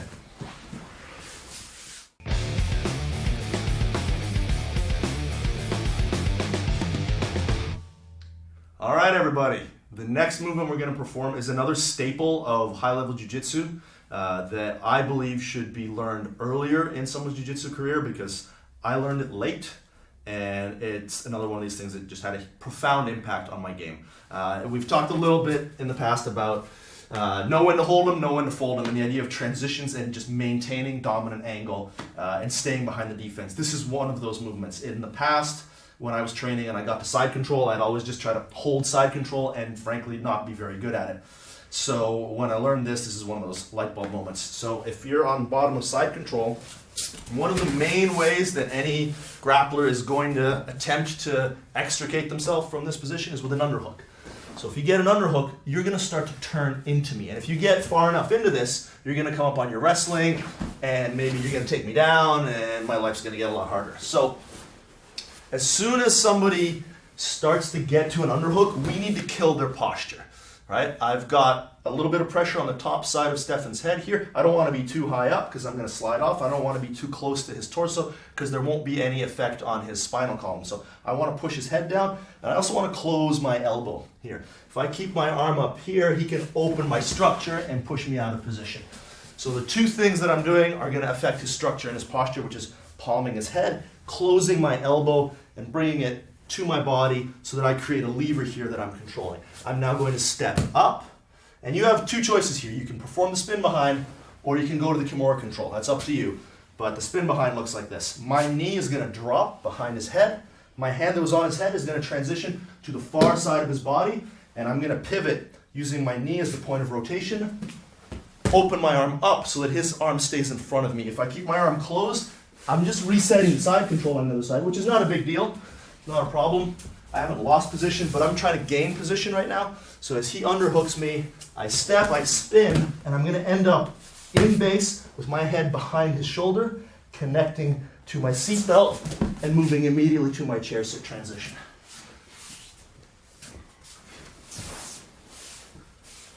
Okay. Underhooks, I back up slightly to allow him to turn in and to allow me to go into base.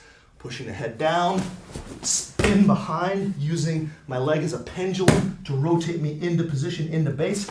My knee here is against his back, creating a check to keep him from turning back in. And I can immediately hit my seatbelt, provided I've ducked down low enough that my head is behind his scapula. If I end up here and he turns in, no problem. I'm going to move into my arm triangle finish, which we're going to go over later on in the volume, utilizing the arm triangle as a way to finish when someone escapes the back.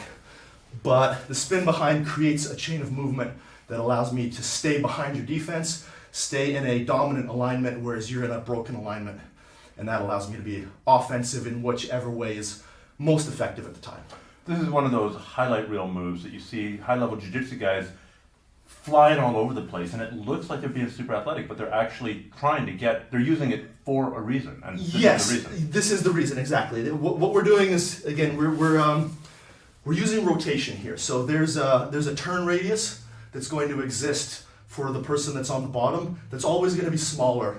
And I think we probably discussed this earlier in some of the guard stuff. If your turn radius is smaller and I want to get around you, then I have to move a lot more than you do, more dynamically and quicker. That's why you see these high-level jiu-jitsu players do this movement so explosively. And it is a movement that does need to be drilled. You can actually, we talked about kata earlier, you can actually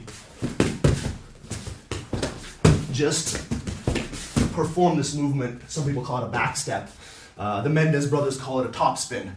Whatever nomenclature you use, this is a movement that should be drilled extensively, because when you got to do it plenty fast. Because somebody is turning inside a smaller radius, you have to turn in a bigger radius to beat them. Can you just differentiate quickly, Rob, doing the spin to get reestablished side control on the other side versus doing the spin to get the back? Absolutely. I know we're doing the back section here. And they're both, it's equally valid. Whatever gets the job done. Something that I think we've addressed already in these volumes is the idea that you shouldn't have an overwhelming preference for doing a move. If you try to force one move and the context is wrong and your opponent's alignment isn't broken in the way that it needs to be, then you're going to fail. So sometimes, against an opponent that's very wary about having their back taken, they're going to devote most of their energy and resources to pitting their shoulders back to the mat every time you transition, in which case you are going to want to assume side control on the other side. So if you're turning into me, and right now I have your arm hooked by virtue of me closing my elbow. As I spin behind, if I keep my arm here, it's just going to reset us because I have a lever to your shoulder. It's going to reset us back into side control. So we're going to go through the motion again, and now I'm going to attempt to take your back. So as I pivot, my hand opens up. So before my elbow was closed, now my elbow is going to open up, leaving this unattached, unconnected. There's no lever anymore, and as I spin, I duck behind it to access your back. So that's the distinction. I'm either closing my elbow when I spin, or I'm opening my elbow when I spin to make sure I don't drag you down.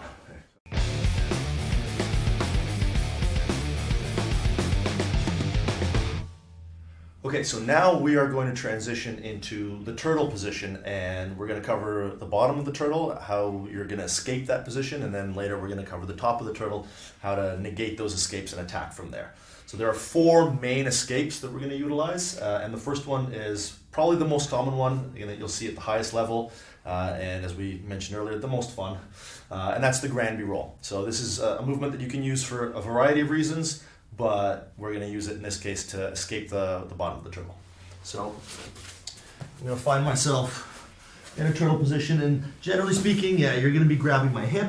And the one thing I'm going to make sure to do before I even try to escape is my left hand has to protect my neck. If I'm operating on some kind of weird escape and my neck is open, I'm going to have a bad day. So my hand is blocking your entries to the choke on this side, and then I'm going to post my left foot, which is going to enable me to start to elevate my hip, generating base. And if you want to emphasize this, you can reach your hand between your legs. It's the old, stick your head between your legs and kiss your ass goodbye kind of thing. That's what you're going to go for. My hip is going to come up. Now, as I do this, what's important is that when I'm reaching my arm through, my elbow stays connected to my knee. Because if I go like this, there is a space here for a hook to go through. The low hook that we went over earlier is actually a possibility. So I want to make sure that I'm blocking that as I Granby. So as my arm reaches through, I don't reach so far through that I don't still maintain connection with my elbow to my knee. So I'm still blocking the choke. I'm reaching through and I'm Granbying across. You'll notice my elbow is blocking the low hook, and I'm coming back to guard. So one more time, a little bit quicker. I'm defending against the choke. I post my hand, I roll through, and I've got my guard back. So what does that look like if you do it without? Is there a way to drill it on your by yourself? Yeah, absolutely. I mean, again, the Granby roll is one of the fundamental movements of jiu-jitsu. So you can practice it several ways. Seated, just rolling from one shoulder to the other is a pretty good way of doing it. You can just start on your knees in a turtle type position, bring your shoulder to the mat, and walk through from one side to the other, which is more how you see it done in wrestling. Whereas in jiu-jitsu, we're pretty much always doing it from our butt or from our back. But any one of those... And we're okay with ending up on our back. We're okay with ending up, exactly. So we've kind of modified the Granby roll from wrestling for jiu-jitsu purposes. So what the Granby allows is us to create hip mobility, and hip mobility is one of the most important aspects of jiu-jitsu. Again, there are people who teach jiu-jitsu as requiring attributes, things like flexibility, things like that.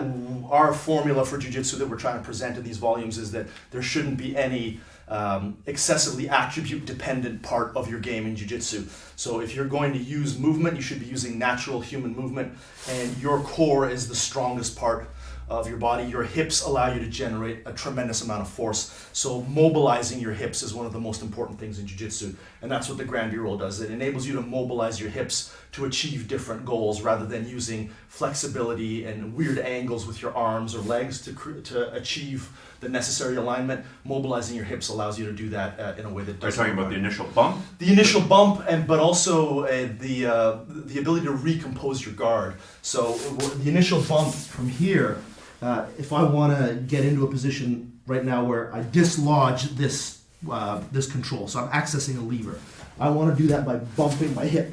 And now I'm going to walk across my shoulder, which allows me to align my spine as a frame. So if you try to pressure me now, I'm still able to use my spine. And now my legs can come onto you in an alignment that isn't this alignment. This is something that I'm a big believer in not trying to abuse in jiu-jitsu. Trying to keep my legs more in this type of alignment. The Granby roll enables me to do that without relying on leg dexterity. That's a very nice explanation.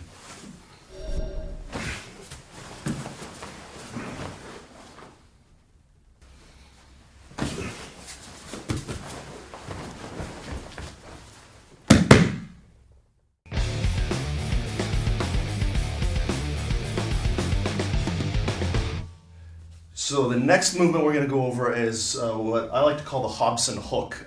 It's named after Hobson Mora, who's I believe a 7-time world champion and a bit of a genius at jiu-jitsu, and he popularized this, which is just a frame.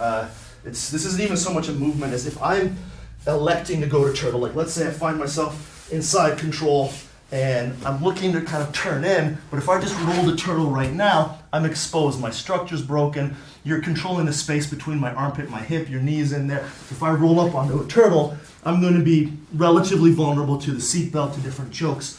So what I want to do when I start to turn in is if I can place my knee in and set a frame, or alternately when I've already got to the turtle and I manage to defend your chokes and I set a frame here like this.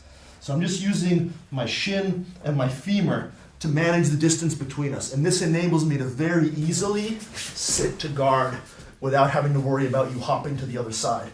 So this hook, whether I get it at the beginning of my path to the turtle, and I just use it as a range management tool where I can now start to attack different things, or I get it after I've rolled the turtle and I've managed to block your choke attempts, recede my hip, and simply set a frame in between us, which any type of guard is a distance management tool, as we've discussed in the past, and the turtle is considered a type of guard.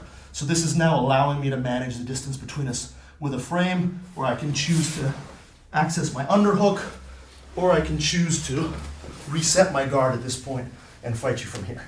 Can you do this if I already have a seatbelt? Well, and that depends on how good your distance management is. If you have a tight seatbelt and you have a knee relatively deep, then probably not.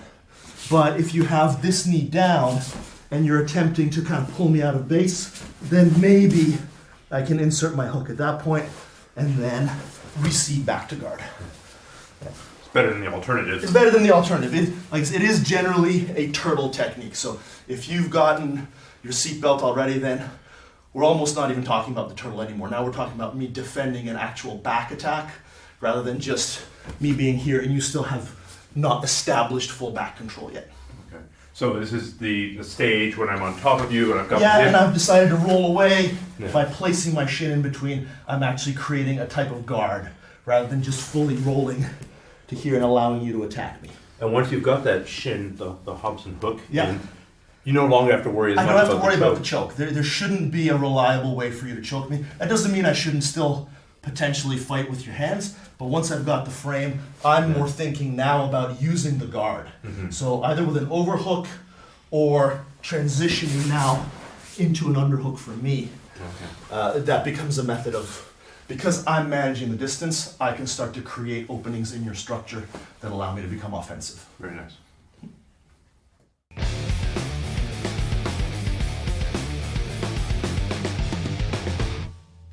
So the third method that we're going to use now to defend the turtle and reestablish our guard, or defend from somebody being on top of the turtle and get back to guard, is the 2-on-1 guard sit. So the 2-on-1 is any style of control, as we've talked about earlier when we demonstrated the arm drag, any style of control where I've got two hands on one of your arms. And when I'm in the turtle, I'm anticipating that you're going to be seeking a choke. So my hand is going to intercept your hand, hopefully catching it at the wrist, and then isolate with both hands so that you can no longer even threaten a choke. But not only that, now because I've got the lever to your shoulder, if you were to start trying to move around to my back, because I've got this control, you can't complete the turn. So we've talked about turn radius before. I'm now able to control rotation in your body in a way that's going to enable me to prevent you from connecting your chest to my back. So once I get the first hand here, this is not enough because now you can still maintain that sort of chest to back alignment. But once I go to 2-on-1 control, let's say you Starts start getting to... real precarious. Exactly. So there are a couple of ways that I can go to guard from here. I can either turn to face you, start to establish that Hobson hook, and then get back to my half guard or full guard. That's one way. If you want to get a little bit more creative, once I have this 2-on-1 control established, I can go to the outside as well and just flop to my back. Either way, because I have a lever-based control to your shoulder, I should be able to recompose my guard. So when you're just doing the simple turn in, Yeah. you're doing it with or without the Hobson? I can Or add the with- Hobson hook, which I personally prefer to do because it manages the distance better. So now I've got a frame and I've got some rotational control. But if you're a little bit farther behind me at this point, or you're closer with your hip, then I should be able to still just drop So to you're just my kicking guard. that leg back. I'm just dropping and bringing my knee inside, doing the reverse of a technical stand-up. So my technical stand-up would involve me withdrawing my leg. The reverse of the technical stand-up would be me inserting my leg and still maintaining my 2-on-1 control. Now the fancy spin out, Yeah. can you show me how you're doing that without? Yeah, so the fancy spin out is more just about if you decide at this point to try to keep going to my back, I would throw your arm over my head. And I'm creating this, again, internal rotation in your shoulder. And if you really want to be fancy, you can add the old Japanese jiu-jitsu ikkyo with sankyo, the third control, as I reestablish my guard. So you're saying Aikido works. In that particular specific instance and nowhere else. Okay. And in order to get the mobility there, you're sort of coming. You're certainly straightening up. Yeah, so I want to, like, my alignment here, I'm going to try to have good base posture and structure. Now I set frames with my arms. If I can set a frame with my leg, great. If I can't set a frame with my leg, I'm going to use my spine here, good posture to turn as I rotate back through. So what I wouldn't want to do is, if I'm trying to turn, I wouldn't want to just like throw myself to my back here. That would be very, very huge error on my part. Even though I've got some lever-based control, it's not enough that it's where it would be reliable enough for me to still pursue. Like I could try to move away and start granding, but now I'm just adding unnecessary movement. So if I am going to go to the other side, I want to come up, Okay. turn through, reset like that. So you're straightening up, which would normally be a really bad idea in turtle, but because Normally, yes, but because of the lever-based rotational control, I'm not at any risk of being choked. Perfect.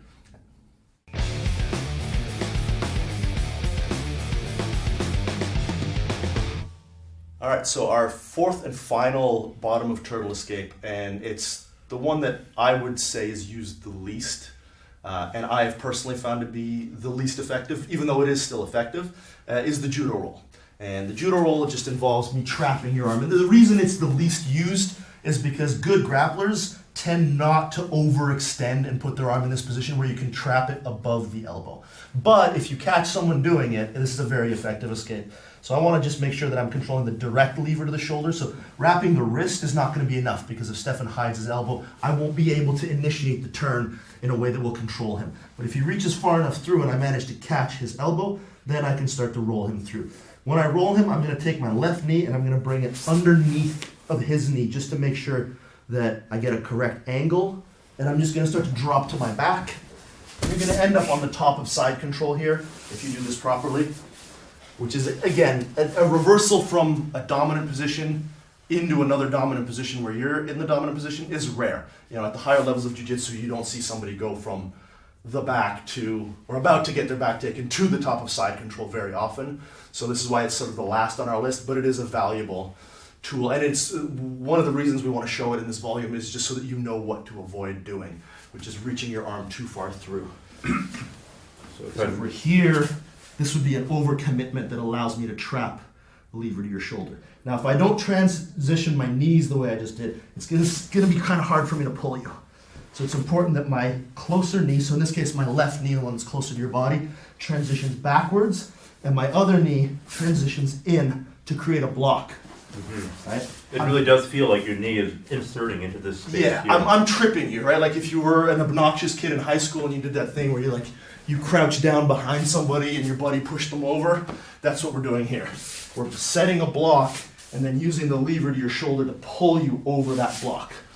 So I catch the arm and bring my knee in. I roll you across. I want to control your hips and then walk back into them, separating this lever from your body.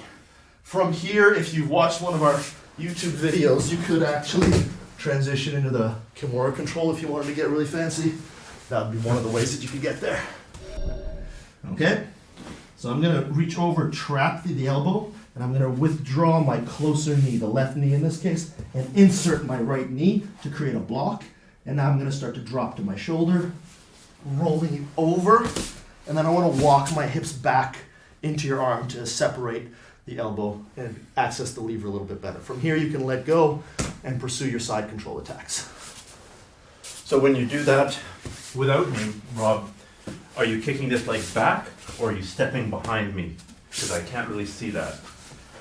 It's more kicking it back. So I've trapped, let's say I'm using my right arm, I'm going to slide my left foot back and bring my right knee in to And this create the knee wedge. comes right against my knee. Exactly. Very much the same way as we're going to go over the spiral ride later, but if I want to pull you out of base, if I set a check against your knee and I go to pull you, it's going to be more effective than if I just try to randomly pull you over. So I just want to set a barrier. And that's what I'm doing here. I'm switching my knees as I go.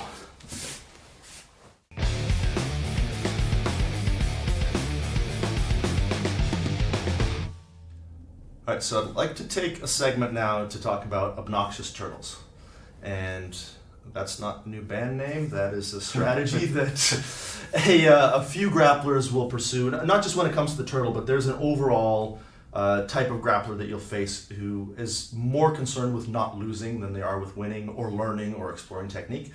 And so you're going to get guys who decide A blue belt in not tapping. Yeah, exactly. I'm a white belt, but I haven't been tapped out. But I haven't been tapped out in a while. Yeah, so there are certain people who take pride in not getting tapped, even if they get completely dominated. And this is one of the chief areas that you're going to find these sorts of people is they're going to be turtle experts. So we want to make sure we know how to break the turtle, either submit them from the turtle, get to their back from the turtle, or if you can't do that, there are a couple of alternatives that we're going to go over. So just disrupting their position Disrupting and their creating position, opportunity. exactly. So the first one we're going to go over is called a spiral ride, which is just a simple way of taking the back from the turtle, and that's your primary goal is to still just take the back, get your hooks in, and finish the choke. But if that doesn't become possible, we'll go through the eventualities after that. Okay. All right? So channel your inner obnoxiousness, Stefan. There you go. Elbows shut to the body. Beautiful. Okay. So I'm going to try to get the same sort of control as before. Hand on the hip, knee against knee. And I want to put my foot in base so that I can start to pull you out of base. When I do this, what I'm going to try to do is transition from my hand being on your hip to my hand being all the way down inside your hip. So if we turn a little bit, make sure that that's apparent. I'm punching towards the ground, which is going to start to create a wedge, which is going to access the lever to your hip. So you'll notice right now you're in pretty good base. Your center of gravity is planted where you want it to be. As I punch my hand in, it tilts you a little bit to the side. When I'm able to do that and have my foot in base, that combination allows me to break you out of the turtle. So once again, I'm trying to get my seatbelt, none of that's working. I make sure my foot is in base, so I'm putting your hips in a box. I don't know if you can feel this, but try moving your hip around now. It feels like it's caged three out of the four. Pretty stuck. If I go like this, start to move your hip around, yeah, exactly. So it's very important that we put our opponent's hips in a box. So my knee is going to set one part of the box on this side, and my other knee is going to set the other part of the box, and my chest makes kind of the cover of the box. I'm punching my hand down, and I'm pressing my right knee, which is not visually apparent, but we'll do it at another angle in a second. I'm pressing my right knee into your knee, and I'm pulling you out of position, setting up my seatbelt, and then I can start to insert my hooks and pursue the back attack. So that's a spiral ride. Do you normally end up inserting the top hook? It's rare. A lot of times you'll get the top hook. There is a method, which we're going to go over in a second, for getting that bottom hook. So when I go, we did this from the arm drag earlier. So if I'm using my knee here to box, let's just turn a little bit more. If I'm using my right knee to box your hip in, and I manage to open you up, if I insert my foot here, that's going to enable me to get my bottom hook in. This is a more recent method that I've been using, because in the past I would just block with the knee and try to pull someone out of base, and then I would end up with the top hook. But more recently, we've been, at my academy at least, we've been working to get here so we can twist our opponent up and insert our bottom hook first, and then attack from there. So both methods are valid. The newer one is one that I would recommend a little bit more because it is more lever-based control, so I think it does carry with it more inherent mechanical advantage, and that's the whole point of this series anyway.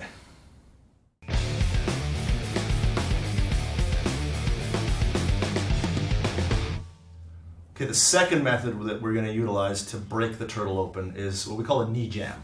So if anybody remembers the second fight between George St. Pierre and Matt Serra, the way that George St. Pierre was able to finish the fight was by repeatedly kneeing Matt Serra in the ribs from the top of turtle. I don't want you to do that, but kind of close to it. So if you're in, again, a really obnoxious turtle, especially if you just turn a little bit, especially if you're dealing with somebody who does an excellent job of shutting off this space. So if I'm reaching around the hip, I'm not able to dig in. If I'm reaching here, I'm just not able to get in. And the same thing, I just have no access. So in this case, you're just dealing with somebody who's completely devoted to not allowing anything to occur. They're not really interested in fighting you anymore. So I'm going to take, in this case, my right knee. So I'm on the right side. My right knee is going to go into this space, and I'm still gripping the hip, and I'm still keeping chest to hip connection in this case. So I've decided the chest to back connection is not going to work because I can't get into any crevices in here. So I'm going chest to hip. My knee is going to start to drive in. Both hands are gripping the hip, and I'm going to come up off of my back foot so that I can drive with it, jamming my knee inside. So let me just go through that motion one more time. I'm starting with my left knee down, so the knee that's closer to Stefan is down, my right knee is up, like I would typically attack the turtle here. I start to insert my knee into the space between sort of the hip and his belt, keeping both hands on his hip to maintain kind of attachment. And then as I drive my knee in, I'm not able to drive it as effectively with just my right foot, so I raise my left foot. Now my left foot becomes my driving foot, and that allows me to slip my knee in. We're just going to rotate slightly here. Now that I've got this knee in, and I'm still attached to the hip, I'm going to grab the shin on Stefan's far leg. So I'm on his right side, I'm grabbing his left ankle, and I'm going to step my left foot over. And now we're going to do the same sort of hook insertion as we did earlier with the spiral ride. I'm going to pull him onto me, twist him up, and insert my hook. Now if you are a 10th Planet aficionado, you've just found yourself in the truck. If you're more of a traditional back taker, you've got a lever-based attack to go to the back. If we go back for a second, if you're a leg locker, you find yourself in position to attack with a calf slicer. So any particular flavor of vodka you choose to imbibe, you're going to find yourself with the opportunity to do so. Okay, so once again, I'm going to attempt the knee jam. I'm using my outside leg, jamming in, keeping my chest down, lifting my knee to help me drive off my back foot, inserting the knee. This creates the separation between his upper body and his lower body, the wedge. One of the principles that we use a lot here is wedges. So when we create a wedge that allows us for an avenue of attack, I'm now going to access a lever and I'm going to settle my foot down so that I can sit to my butt and bring this hook in, start to access the lever to pry Stefan's hip open and access the truck. So from here I have a few different options. The first, quickest, is the leg lock option, which is going to be the calf slicer. So I'm going to come up and I'm going to grab the toes. And I want to make sure that I don't reach this arm in here because Stefan can actually grab it and armbar me. And that would be a really embarrassing way to go out. So when I grab the toes, I'm actually going to look to rotate his foot outward. Just by pulling straight down here, there's some pressure. I don't know if you notice when I grab your toes that there's a lot more pressure. Way worse. Yeah. So there are some people, myself included, I basically ignore calf slicers a lot of the time. If people do this to me, I don't really have to tap most of the time. But if we add this kind of rotation and bring our hand, instead of going through, to the outside to add a little bit of extra pressure, then we're adding rotation to the compression factor, which creates a little bit more weakness in our opponent's body. So that's our calf slicer from the truck. From here, I can also use my foot on my heel to access the lever to Stefan's hip. It's going to allow me to access a rolling back attack, which we're going to go over the details on that in a later section where we go over lever-based attacks to the back. But if you're a 10th Planet guy, you can also access the twister from here, or any number of other sort of lever-based attacks.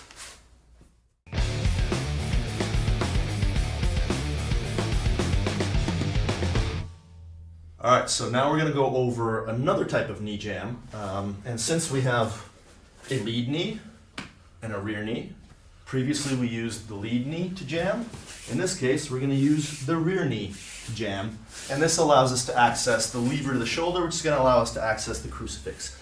So in this case, again, I've decided that I can't quite get my spiral right. I can't get to the collar or anything like that.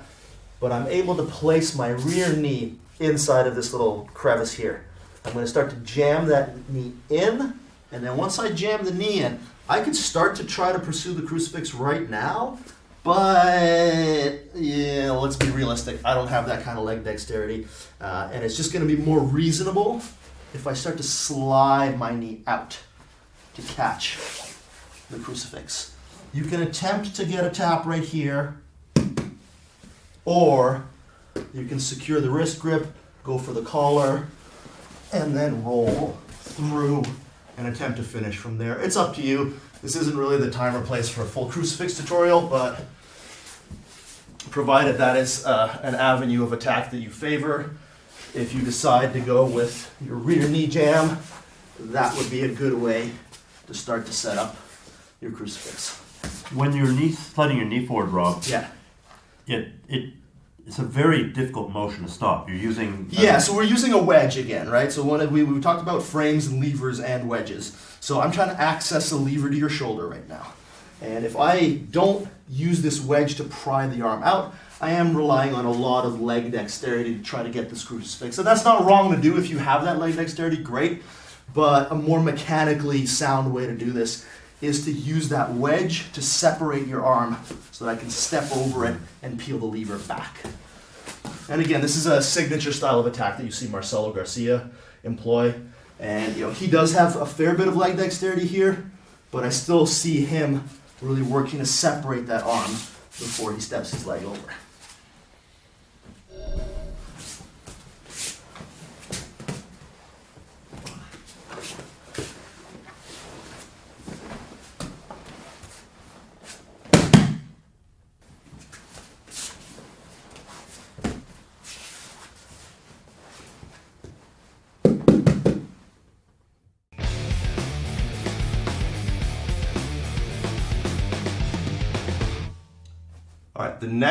method we're going to use to break the turtle, although we're not really breaking the turtle as much with this one, but it's still a very viable attack. It's called the clock choke. I think made famous by Waleed Ismail choking Waleed on Royce Ismail Gracie. choking on Royce Gracie. Exactly, that was the reference I was searching for. Thank you. So this is a Which was unbelievable to us at the time. yeah, Oh my God. because Royce Royce Gracie- Gracie is God basically, Yeah. and He was some guy we'd never heard of before that point, yeah, choking him completely unconscious. which must make Waleed Ismail God. My brain hurts. Okay, let's try this clock choke. So we're going to be in a turtle again, and generally speaking, the way that we're going to access the clock choke is going to be if somebody overcommits to defending the hooks or the knee jam or any kind of spiral type thing, and yeah, their hands are a little bit low, and we're able to expose their collar and get a good, relatively deep grip. Now, what's important here is once we get this is to recognize again base, posture, and structure, and breaking our opponent's alignment before we attack. Because if I just directly try to walk out into the clock right now, Stefan's still in good base, and he might have something to say about what I'm going to do. So I'm going to get a motorcycle grip here with my left hand, the hand that's not gripping the collar, and I'm going to try to fold his wrist in and then drive him forward onto his shoulder. Now, usually you won't go like all the way flat, like try to stay on your knees here. Well, but yeah, I just need to get his shoulder to the mat. That's the main thing that I'm looking for. And I'm going to try to close my elbow a little bit as I go. Now I'm going to start to walk out, and that should be enough. Again, if you're having to run around like crazy to get this choke to work, you probably don't have the mechanics right on closing your elbow. So, How deep do you like to go on that initial grip? well, again, based on what we've talked about earlier about the idea of a good choke being a triangle, if I go too deep, I'm actually going to be on the back side of the neck. So, rule of thumb is a really good rule to follow when it comes to gi chokes, which is I want the back of my thumb kind of resting on the side of your neck here. That way, as I pull the collar tight, it's going to create the angle where it cuts off the carotid artery. So going like, let's say, way back here is not what I want. I want to be roughly with my thumb resting on the nape of your neck. And then as I close my elbow, that already starts to apply the choke.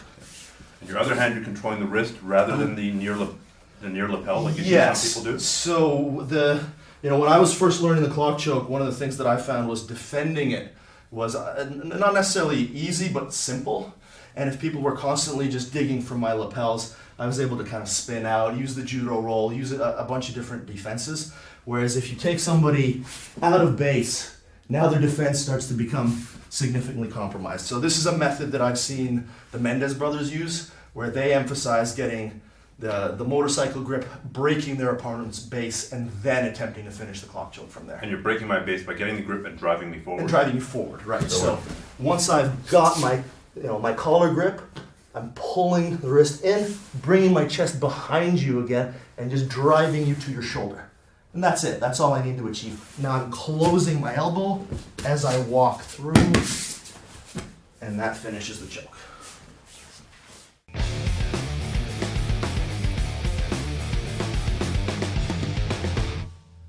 Okay, if I'm not mistaken, this is the final top turtle attack. It's called a horse collar. And just to draw a distinction, because the way apparently that I pronounce it makes some people believe that I'm saying it's the horse collar. This is a horse collar, as in the animal, not the adult entertainer. So when someone's in a tight turtle, and I'm able to grip the collar of the gi here, I'm going to use that to allow me proxy control. But if all I do is that, there's no way I'm going to be able to create separation between the upper body and the lower body. So I'm going to place my knee on top of Stefan's thigh here. Again, creating both a wedge and kind of a clamp. I'm going to bring my other knee around, boxing his hips in. And all I'm going to have to do from here is pull up. When I pull up, I'm going to circle that hook in, drive to the side, and then finish my back attack. So are you lifting with your back or lifting with your legs? With my back. So I'm pressuring down with my legs and lifting up with my back, almost like I'm, riding a horse. This knee stays down, this knee stays in. I can also take my left hand and place it on your thigh to help me with the pull as I insert my one hook in and then insert the other hook in. So I can either fall to my side or use my hand as a post. Either way, I need to make sure that I have something keeping your legs in place, so that I create a frame against which to separate your upper body from your lower body before I take your back. So if you're putting in both legs, you put the hand on the thigh. Exactly. If you're putting in one leg at a time, well, if you're putting in one leg and then falling, Then don't need you don't have to put the hand on the thigh. They're both valid methods. It just kind of depends on what you're a little more comfortable with.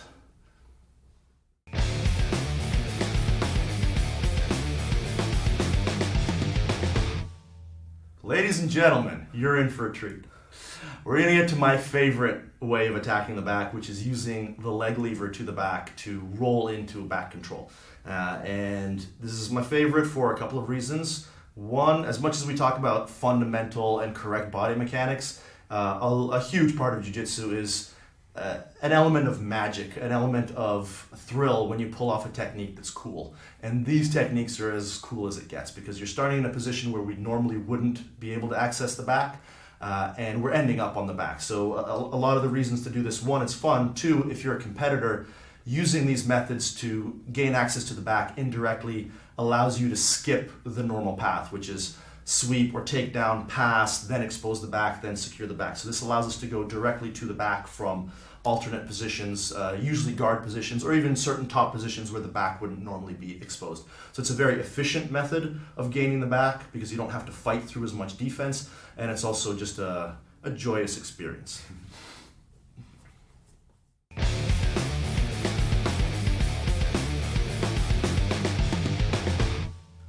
All right, we're going to start with the rolling back attack. It's the lever-based back take that I have the most experience with. It was, I think, popularized by Ryan Hall, and that's where I learned most of this methodology from. So big ups to Ryan. If we start with stepping with you on your back, this is the easiest place to teach this from.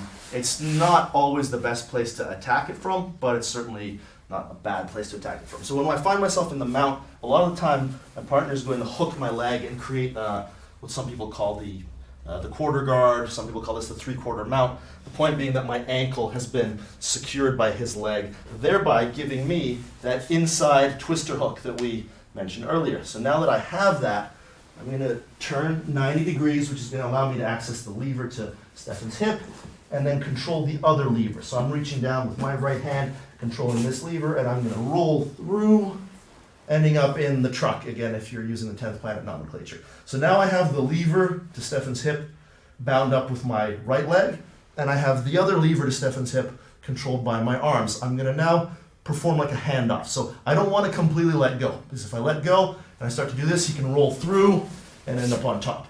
So if you don't mind rolling back for me, thank you. I maintain control of both levers to the hip, and now I want to access the lever to his shoulder. So I'm going to do that by reaching underneath and grabbing his forearm. I'm still holding on to the leg. Now that I've accessed another lever, this gives me opposite corner rotational control. I can let go of this leg, start to grab the arm, bring him to me, reach under his neck, hip escape slightly to create the proper angle to insert my other hook, and end up on top with my seatbelt.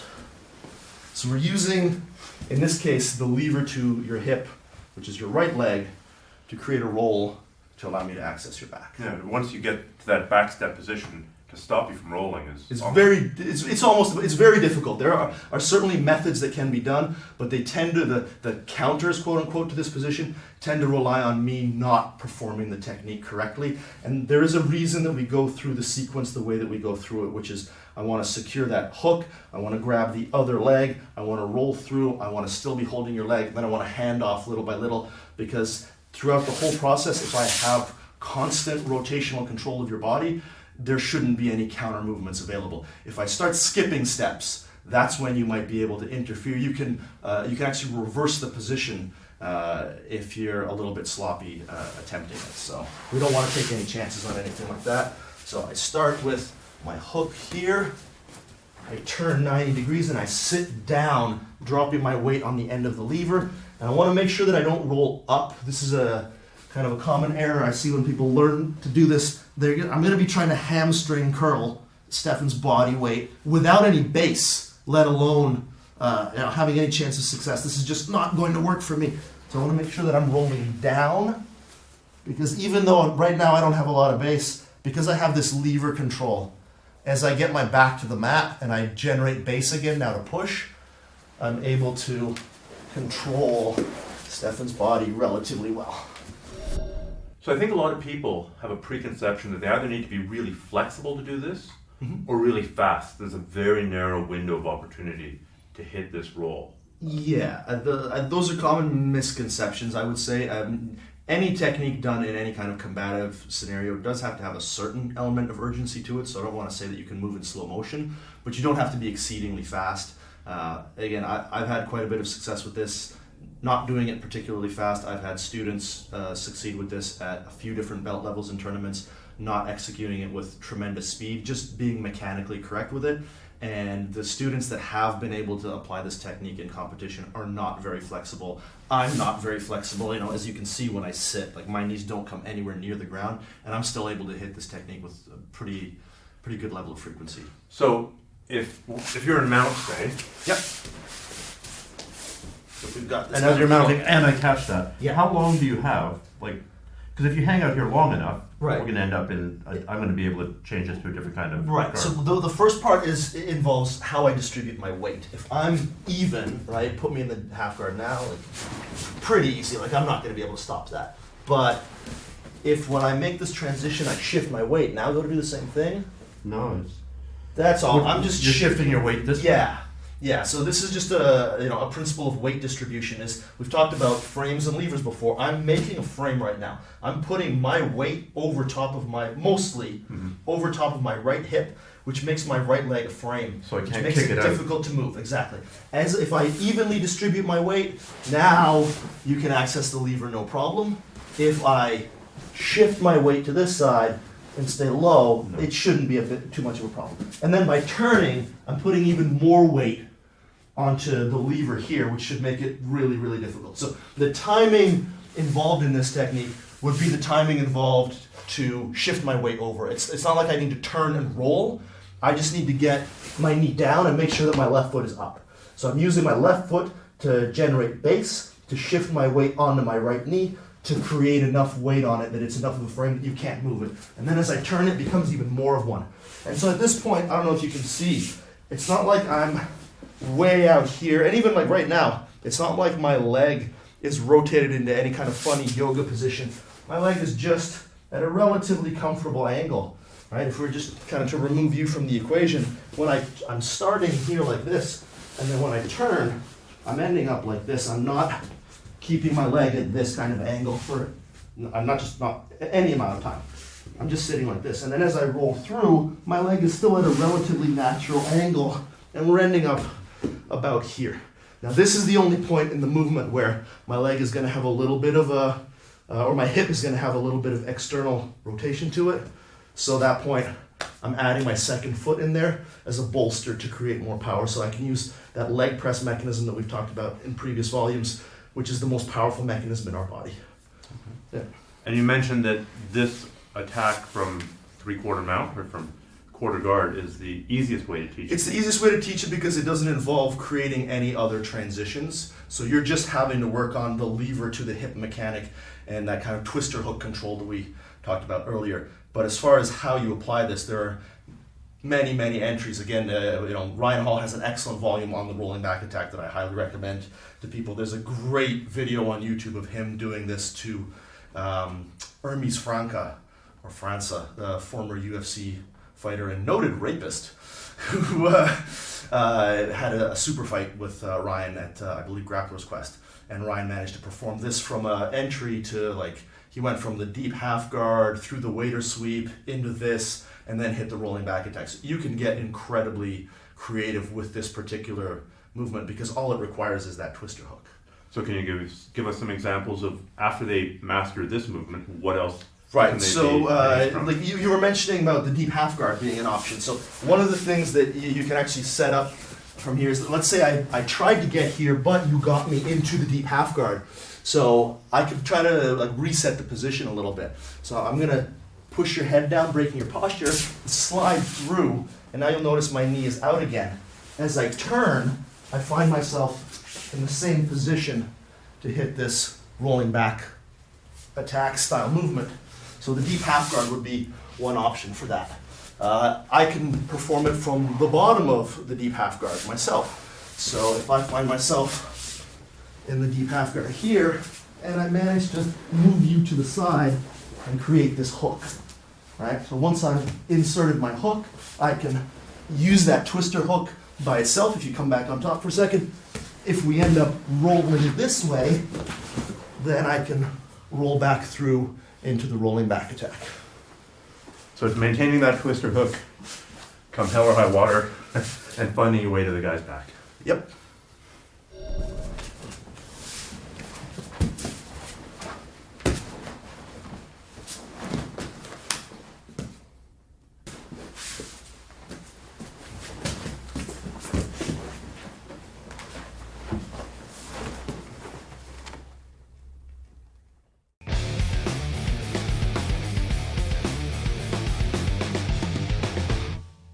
Do you like the De La Riva guard, kids? Because we got a treat for you. We're going to go over the berimbolo, which we're going to teach from the double guard pull position, which is a ridiculous position that nobody should ever use or should feel ashamed for using. But it's an easy way to teach the berimbolo, and then we're going to go over how to contextualize it from a De La Riva guard.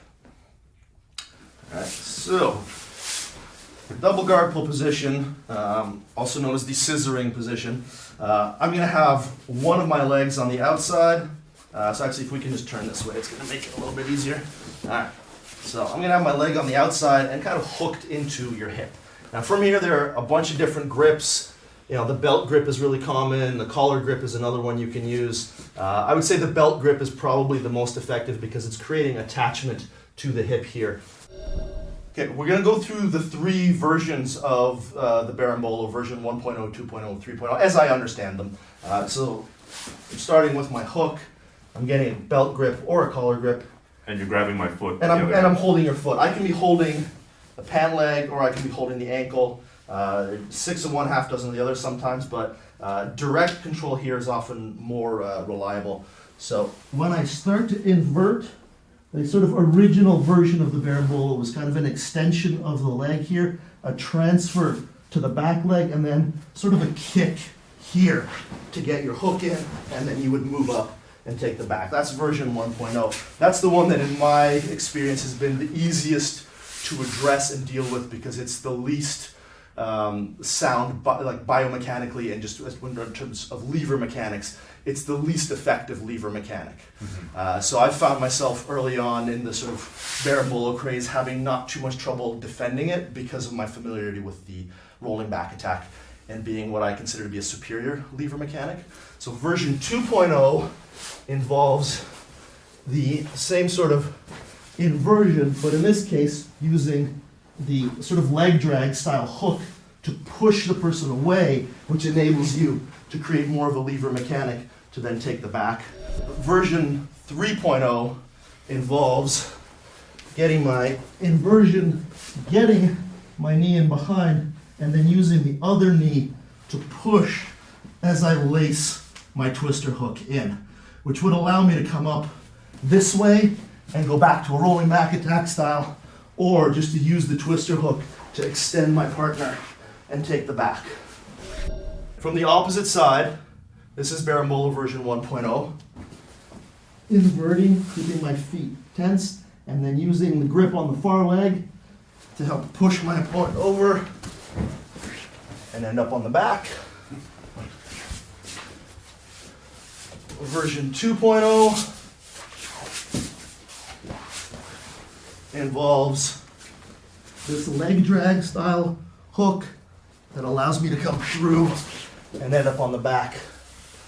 And then the most reliable but also most advanced version 3.0, which uses the outside leg drag hook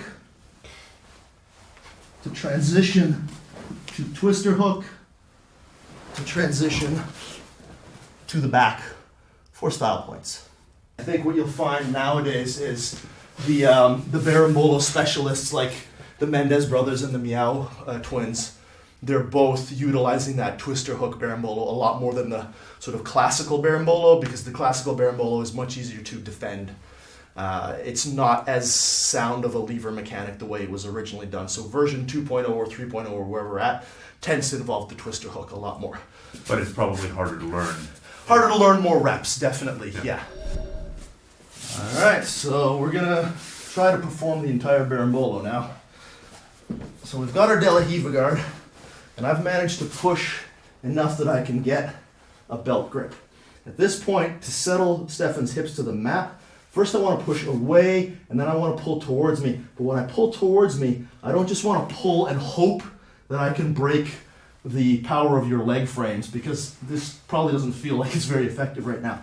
But by attaching myself to your hip, if I can suspend my weight, that is going to drop you. So the trick there is actually lifting my butt up off the ground and hanging off of you. That felt completely different. This is a detail that I was fortunate enough to pick up from Kyotera when I was lucky enough to train with him earlier this year. So one of the things that he really advocates is trying to lift your hip off the mat. And you can see how that, and we talked about this in the guard volume, the idea of breaking someone's posture by hanging off of them. So it's the same notion that we're using here. In this case, I'm not so much breaking your posture, but I'm going to break the structure of your leg, which is going to break your base. So if I find myself here, and rather than just trying to pull and hope that you decide to fall to your butt, I'm going to push slightly with my right foot, and I'm going to pull with my right arm, and I'm going to lift, which starts to actually bring you down, which starts to bring me through my inversions, which then starts to allow me to go into the different options, as it were, to take the back. All right, so we're going to go over the movement that we're using to break somebody's base to drop them to their butt in the berimbolo from the De La Riva.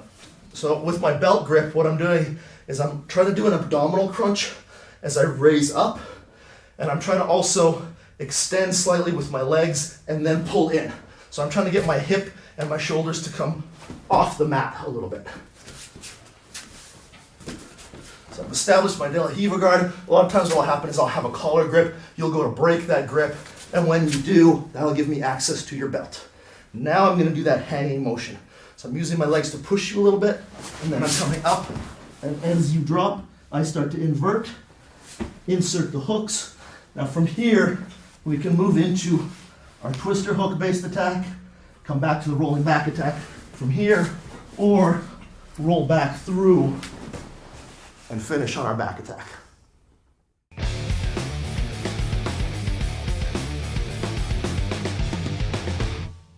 The final style of lever-based or leg lever-based attack on the back we're going to do is what I've termed the Mendez roll, because I first saw the Mendez brothers, I think particularly Rafa Mendez, perform this at their annual highlight reel at the Hickson Cup in Japan, where they go in and abuse a bunch of lower-level black belts. And I had a devil of a time figuring this one out, because the mechanic on the roll is like a rolling back attack, but different enough that I kept trying to do the same roll that I use for the rolling back attack. So it took me a few months to figure this out, but I think I've done it. And if you go on our Island Top Team YouTube channel, there's a video of me screaming like a giddy girl because I pulled it off on one of my students. So if I can get you on your back. And so we're on just try to head this way. Yeah. Okay. You're going to find yourself in a position where you've just about passed the guard, but your partner is keeping like a good knee-elbow connection, and you're not really able to settle down into side control because this frame is in the way. So as we've discussed in the past, Jiu-Jitsu is basically turning frames into levers, levers into frames. So right now, I have a frame, I'm going to try to access a lever. If I have a pant grip, great. If I have to make an ankle grip, that's cool too. You can add a belt grip. I've been able to do this without the belt grip, so dealer's choice. The roll involves coming up and setting this style of leg drag hook to set in your regular rolling back attack hook, and then finishing the rolling back attack. Do it from this side, especially if I'm a standing passer and I'm dealing with somebody in this position and I get my pant grip, this becomes a viable option. I roll up, making sure that I trace my shin inside of the knee so that I can use that lever to elevate Stefan's hips. That allows me to easily transfer my rolling back attack hook. If Stefan's hips are on the mat, then we're in this like weird leg dexterity kind of position where I may get this, I may not. So it's important that I push and get his hips off the mat as part of the roll. So let's go over that one more time. I'm rolling the opposite way that I did for the rolling back take. The rolling back take, my shoulder was coming south of the hip, and I was grabbing for the far leg. In this case, I'm going to be rolling up. As I roll up, I'm inserting the leg drag style hook and then pushing Stefan's hips off the mat and then bringing my other hook, this time the twister hook in. So we start with the leg drag hook and then we transition to the twister hook, step on our heel, get our control here, transition through the rest of the positions into the typical rolling back attack. So when you're starting this, Rob, Yeah. so what are the first, where are you trying to insert, what is the first move you're trying to do? What I'm trying to do is get my thigh along the crease of your hip and my shin in the bend of your knee. So generally speaking, if I'm standing, I might drop my knee, or if I'm on my knees, I'll raise my back leg and then begin to roll into your armpit. So I'm trying to go my armpit to your armpit, my thigh across your thigh, my shin in the bend of your knee, and as we roll through, I use that lever to set the twister hook. Grab the ankle, push, grab the arm, extend, scoot my hips back, set my last hook in, attack the collar or the rear naked choke.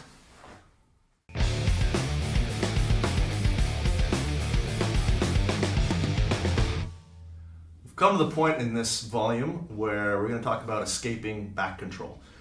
It's going to have a twofold effect on your game. It's going to enable you to learn, one, how to escape the back, but also by understanding these escapes, it's going to help you reset and maintain back control as you're able to recognize what your opponent is doing to contradict what you're trying to establish. Okay. So the first one, and probably the best one, we like to save the best for first, is getting my back to the mat. So the first thing I always want to do when I find myself in back control is don't get choked. We like to call that the first rule of jiu-jitsu. Don't get choked. So I want to try to make sure that I'm getting a grip on the choking arm. I want to elevate my hips and start to come to one side. I'm trying to get my shoulder through this space. Once my shoulder comes through this space, the threat of the choke starts to become pretty minimal. From here, I'm trying to scrape my shoulders along the mat to allow my hips to travel enough to shed that one hook. From here, you notice I'm keeping my hips in the air. This is important because if my hips sink, then I can be mounted pretty much immediately. So I keep my hips in the air to make it more difficult for Stefan to elevate into mount. And now that I'm safe from the choke, I can start to frame the lever to his hip with my right arm. Sometimes I'll be able to use my left arm. Doesn't really matter so long as he can't just immediately climb on top. Once I've done this, I can start to hip escape away and either reset my half guard if Stefan races to get on top, or if he doesn't, then I'll be able to withdraw and technical stand up and fight from the top myself. The ideal finish for this will be me on top of side control. That's going to be a little bit more rare, but let's go through it again. So job one, don't get choked. Job two is actually I'm going to use my head to kind of grind along your face and escape my shoulder. Once I've done that, So by escape the shoulder, you mean bring the shoulder exactly. right here. If I stay here and start trying to monkey about, I can still be choked. I'm still at risk. So once my shoulder gets through here, I feel like I'm safe from the choke. I can start devoting my energy to blocking the lever to the hip and getting over top of this hook. Once that's happened, I can actually sit up and come to the top of the half guard or the side control, depending on how diligent you are with your hooks. Like I said, top of side control, unlikely against a good opponent, but I should be able to, at the very least, get back to a half guard or a guard once I've scraped you off my back. Well, that scraping, it feels like you're using the ground to stop me from being able to keep my chest on your spine. That's really all. That's why we use the term scraping, because I am using the ground in that sense. So as long as I can disrupt your chest to back connection and get my back to the floor, you can't be occupying my back. And to not get choked, Rob, you're grabbing my top hand even though it's harder to get. Yes, so if we follow that principle of you like really hiding the killing hand back here, I'm still going to make a concerted effort to get onto that wrist. Because if I'm grabbing here, I'm always going to be immediately threatened with a choke. So I get my grip here and lift up, and I'm using my head to drive into your chin and scrape you off of me as I poke my shoulder out. Attacking that lever, and now you're going to probably come up on top, and I'm going to end up on the bottom of the half guard. But it's still better. Much better. Yeah. Yeah.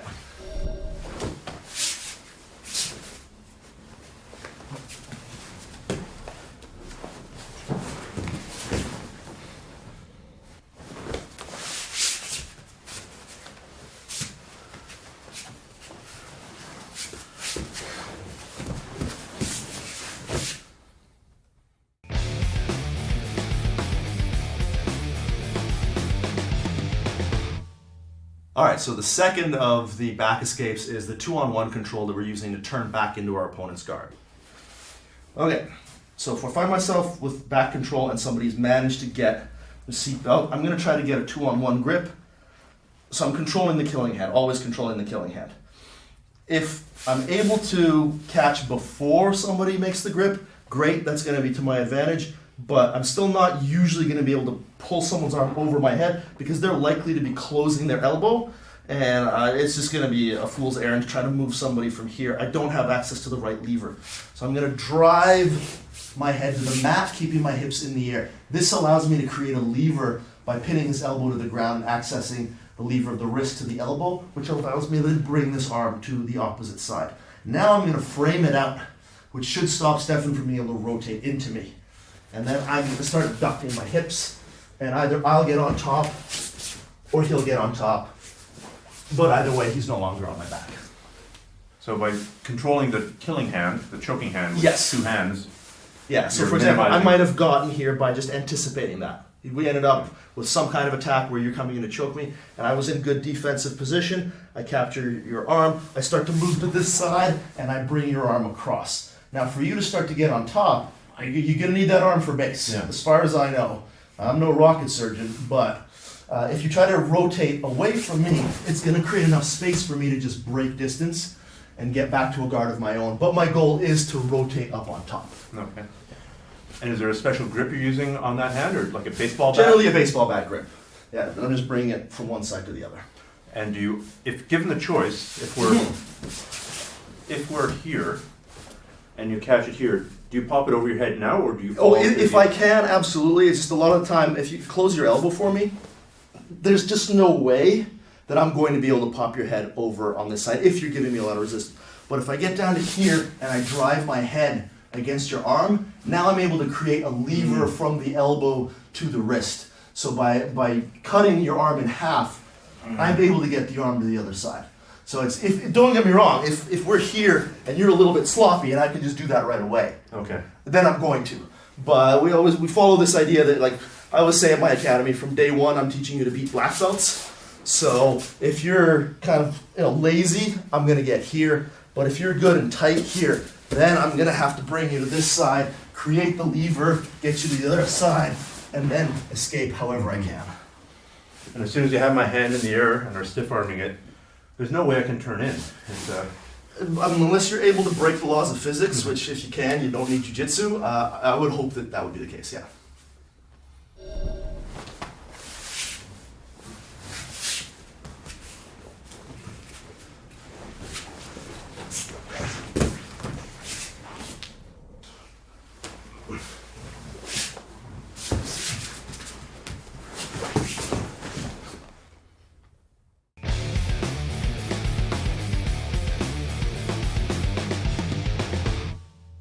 So given how much it sucks to be caught in a body triangle in rear mount, what are some ways to use frames and levers to get out of a body triangle?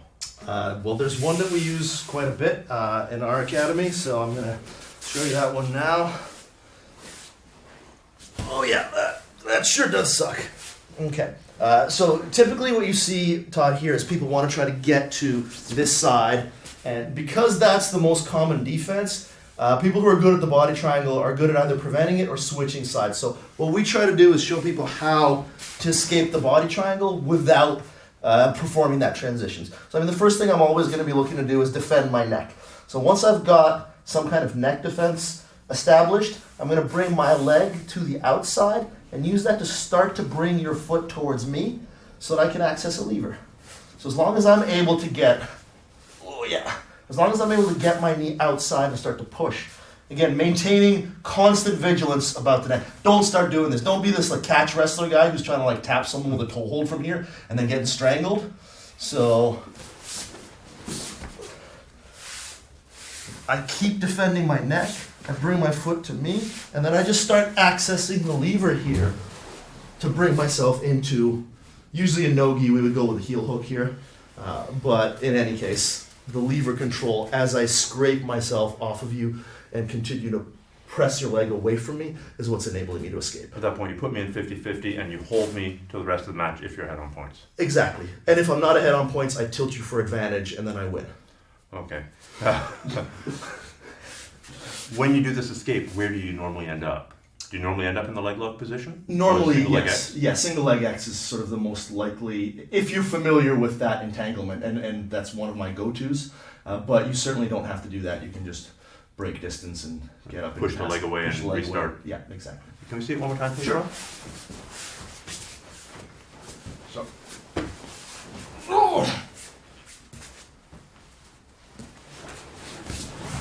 You could actually try to come up on passing. Sometimes that's been, an occasional success for me. But for the most part, like I said, single leg X.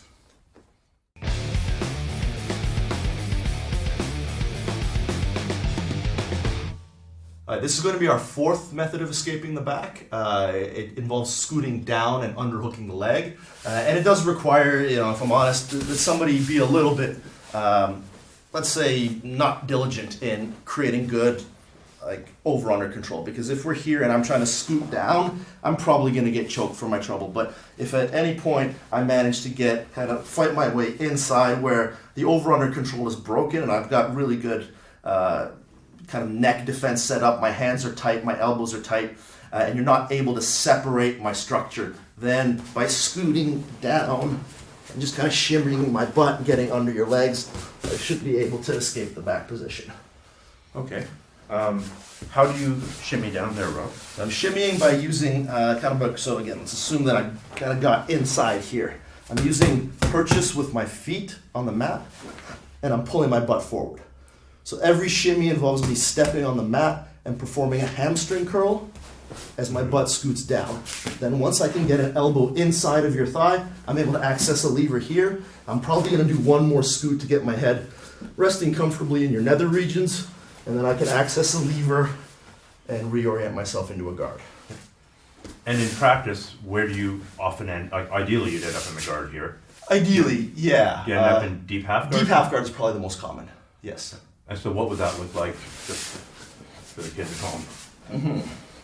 So once I've broken through here and I'm starting to scoot, this is most likely where I would end up. So then, Yeah, then you'd end up on top of my deep half guard. If your hip was to the mat at this point, then I'd be looking to just come up and initiate my over-under style pass. But most likely you're going to get up on top before I do.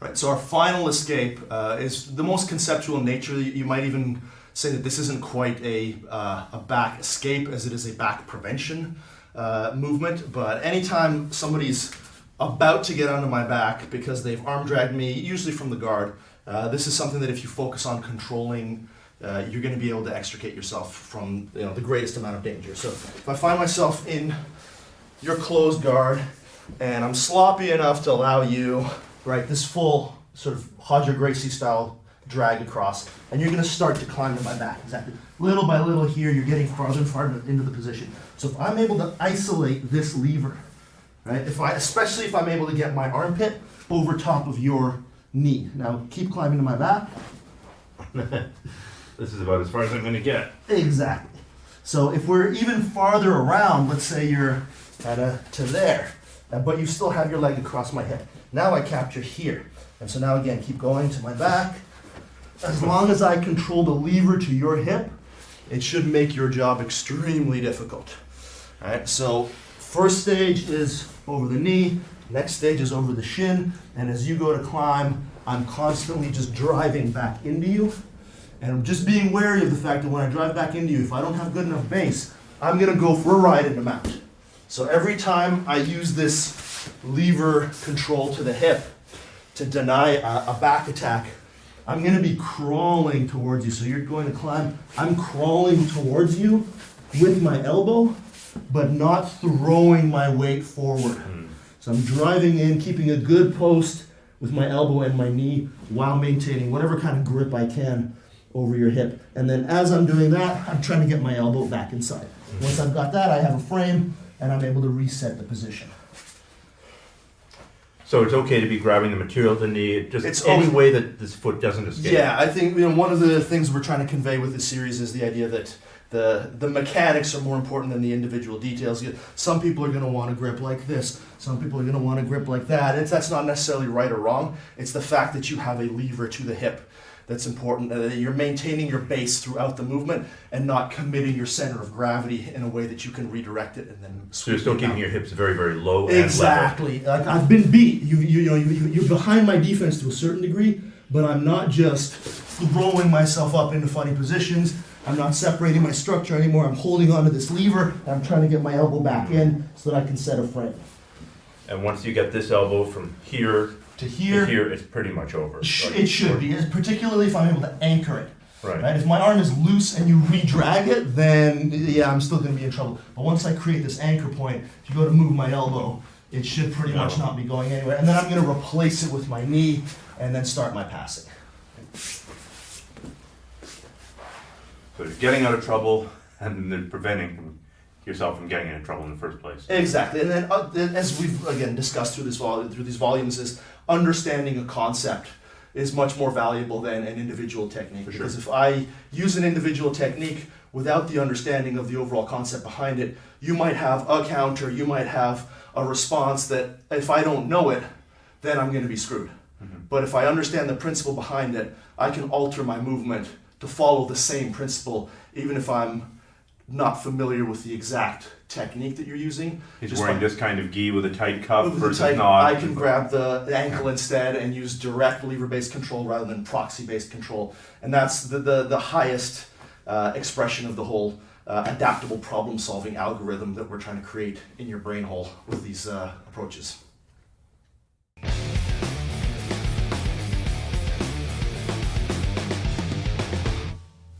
Okay, we're going to talk about resetting the back now. Since we just went over a series of back escapes, one is we want to be able to neutralize those escapes and maintain the back, but two, as we've talked about in previous volumes, the idea of clinging to a position while the ship sinks is not something that we're looking to do. We don't want to be the band played on going down with the Titanic.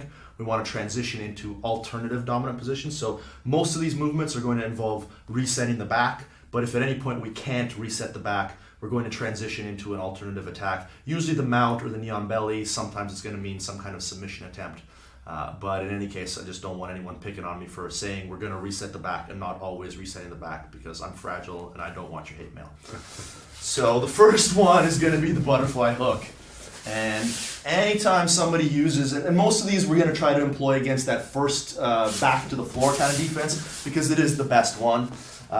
So anytime someone starts to drive into me, I want to step my foot on the mat to create base so they can't complete the journey to the other, like to the weak side. Once we end up here, then I'm going to have a different set of problems. So I'm immediately stepping on the mat and butterfly hooking underneath, and I can remove my other foot or keep my hook on the other side. They're both good, they're just different purposes. So now that I've got this butterfly hook, I'm just able to reset to the strong side. So this is just kind of like the earliest stage reset. As soon as someone starts to drive into me, I step on the mat, butterfly hook, tilt them to the other side, and just reset the back immediately. When would you leave this hook in and when would you take that hook out, Rob? Right, so sometimes if, let's say, I take this hook out, I start to tilt you to this side, but yeah, see how you just posted with your hand? And I feel like I'm not going to be able to reset you. And also, if you bring this knee closer and start to create good knee-elbow connection, right, that's when I might reset the back in the sense of I'm not going to actually reset the back, but I'm going to reset the chair sit and then reset the back from there. So if I feel like I'm losing good hip control, you're establishing good knee-elbow connection, you're starting to shift off of my chest, so I'm losing my hip control and I'm losing my chest to back connection. At this point, I'm going to bail, reset the chair sit, and start again. So from this angle, you'll be able to get a better view of what I'm doing with my right hook as we transition into the butterfly hook reset. So Stefan drives in, I step off, and I'm maintaining my right hook with my right leg, rotating back and resetting this hook. And if we come back, if you end up driving far enough and posting now so that I don't feel like I can transition, I might completely reset to the chair sit and come back to the other side. So just like you don't want to hang on to a dying position, that also applies to your hooks. Just because you got both hooks in, those hooks can come out. They can come out at any point. As we've discussed earlier, I've had a fair bit of success, and my students have had a fair bit of success with finishing without hooks in. Certainly without both hooks in. One of the most common finishes when in competition is somebody defending a hook while you strangle them for their trouble. But it's very, very doable to finish without both hooks in, so long as you understand the mechanics of back control and you're still exerting rotational control in some fashion, whether it's your knees pinching, whether it's transitioning into something else. You don't have to keep your hooks so long as you stay behind the defense.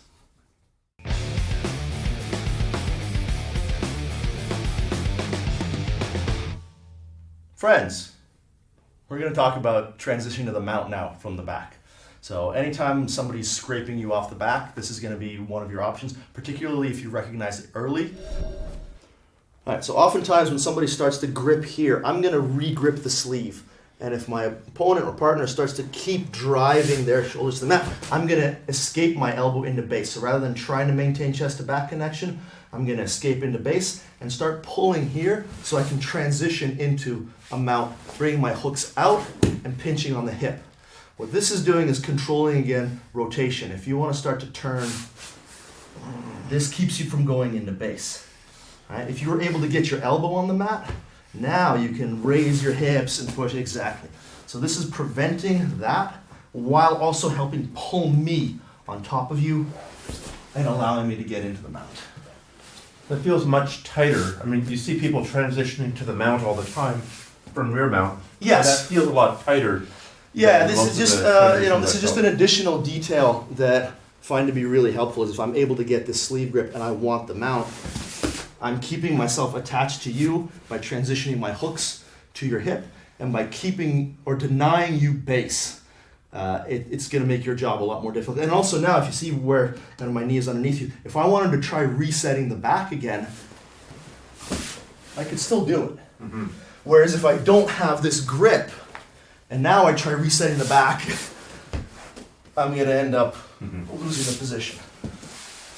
Okay. So having that additional lever control to the shoulder is still a form of rotational control. Even though I'm choosing at this point not to use it to fully reset the back, I'm choosing to use it to deny you base as I transition into the mount and pull myself on top of you. I'm still employing lever-based control.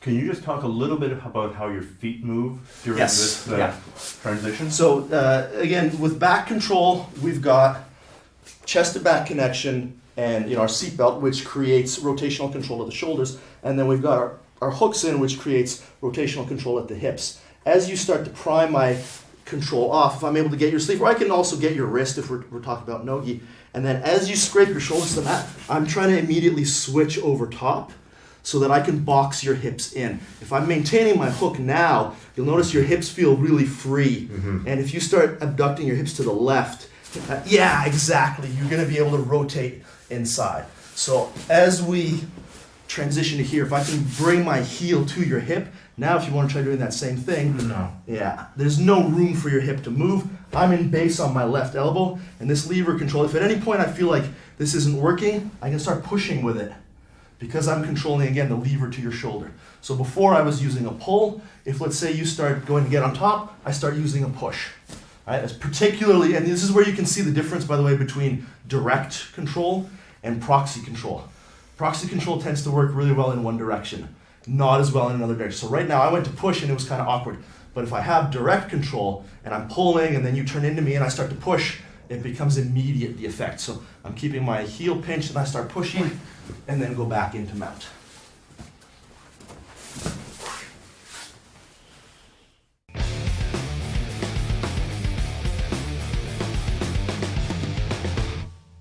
Do you like trucks? Because we got a transition for you. So So one of the best ways to transition or reset the back when somebody gets a good 2-on-1 escape is to move into the truck. So as my partner brings my arm across, he's changing the alignment where the chest to back connection no longer exists. So I'm going to look to focus on the hip to hip connection and start pulling my partner onto me while maintaining my hook. At this point, I can extend my leg and catch either the conventional truck with the legs extended, 10th planet style, or more of the rolling back attack style truck, the way I prefer myself. So I can either attack our calf slicer from earlier or reset the back and attack the chokes. So how are you getting? You're just hooking my leg here, Yeah, Rob? so as you start to change the angle, I'm bringing you to me with this arm. So I'm trying to get my elbow hidden so that you're no longer able to control the lever. As long as you're controlling this lever, nothing I do right now Right. is going to be particularly effective. So I'm going to control this lever. So you've got this baseball bat grip. I'm going to take my left arm, pull your arm away, hide my elbow, sit up, and just catch your leg. Once I've done this, I tilt you backwards and reset my hook. And now I'm in the truck again.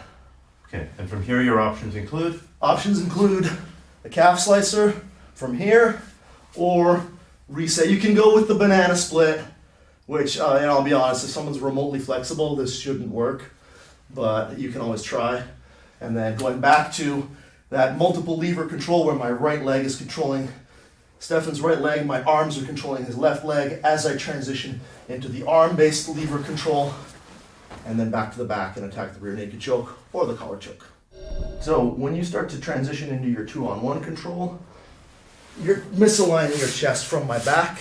I want to maintain the hook on this side, which allows me control of your hip. And then I want to try to free my elbow, because as long as you control this lever, I'm not going anywhere. So I have to access the lever here.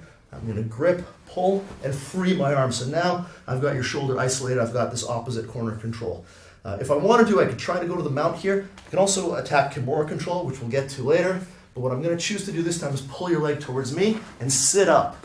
So you're using your butterfly hook to bring the leg up. Exactly, and then I'm hooking underneath. Now from here, I'm going to pull you up and press my leg through to adjust back into the truck. Got my calf slicer on this side. Banana split if you want. And then my reset to the back, which is my personal choice here. Rear naked choke or collar choke.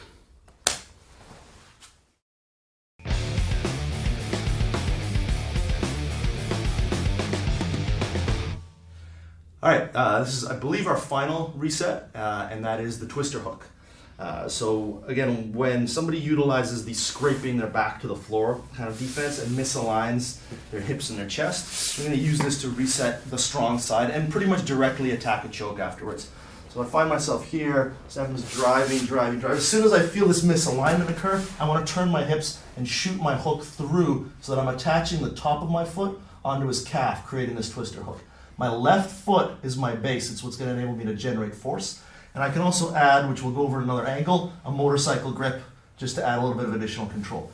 I start to extend and bring my partner to the other side, immediately set up my collar grip or my rear naked choke grip as I re-attack the hook. So I want to put him to a choice where if he comes up and defends the collar, hook's coming. If he chooses to defend the hook, he's going to sleep. Let's try that. So it's not a jab cross, it's a... It's unblockable punch.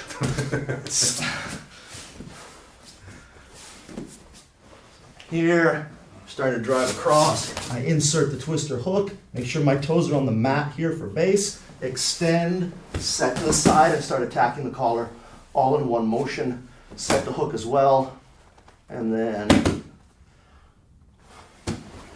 So, I know we covered this before, but if you're doing this without me, Rob, can you just show the hip motion? Yes, absolutely. So I'm starting with my heels in, starting with my seatbelt control.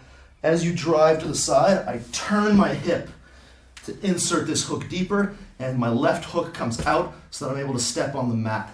I'm then extending my leg to activate that lever as I press and cut my hip to the other side, usually sitting up onto my elbow to immediately attack the collar.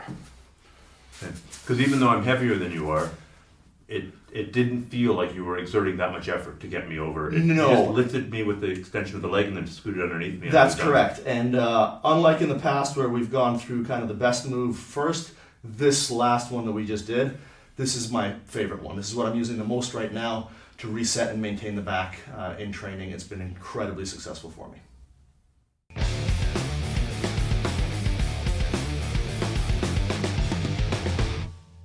All right, before we move on to finishing from the back, we're gonna go through some live movement that you could use yourself to incorporate the transitions between the movements that we've gone over. So we're gonna do a particular sort of sequence, but it's up to your imagination as to how you combine these different movements. They're designed to flow together. It'll make sense if you're doing it right. If you're doing it wrong, you're gonna feel a little foolish and I'll be ashamed of you, so. Let's try to keep that from happening. So I'm going to start with just a basic arm drag. As I start to drag, I get my hook in. Stefan's going to drop his back to the mat. I'm going to come up, go into the rolling back attack. Control the leg, transition. He's going to start to scrape. I'm going to transition to a butterfly hook, move into the mount. I'm going to step off of him. He's going to turn into me. I'm going to go into like the Mendez style roll. Reset the back. Hopefully Stefan's arm doesn't get too caught. Come back here. He's going to go there. I'm going to use the twister hook to reset the back. I'm going to start to attack the choke. He's going to go there. I'm going to use the twister reset, push him back to the back. He's going to start to escape again. I'm going to use the mount transition. And that's an example of how you can go in and out of these different movements to attack and maintain the back.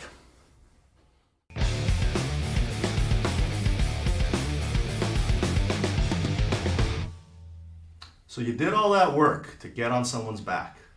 Now, how are you going to finish? Let me tell you.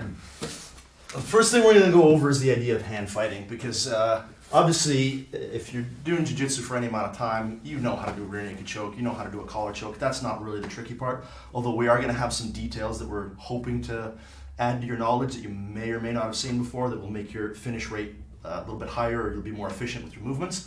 But really the trick is getting on someone's back and then fighting past their hands so that we have grips on their collar or get to our rear naked choke. So first thing we're going to go over is what we mentioned earlier in the volume, which is the idea of hiding the killing hand. If I start here, you've got immediate access to the hand that's going to do all the damage. So it's going to be harder for me to fight through this. So I want to start with my hand way up here.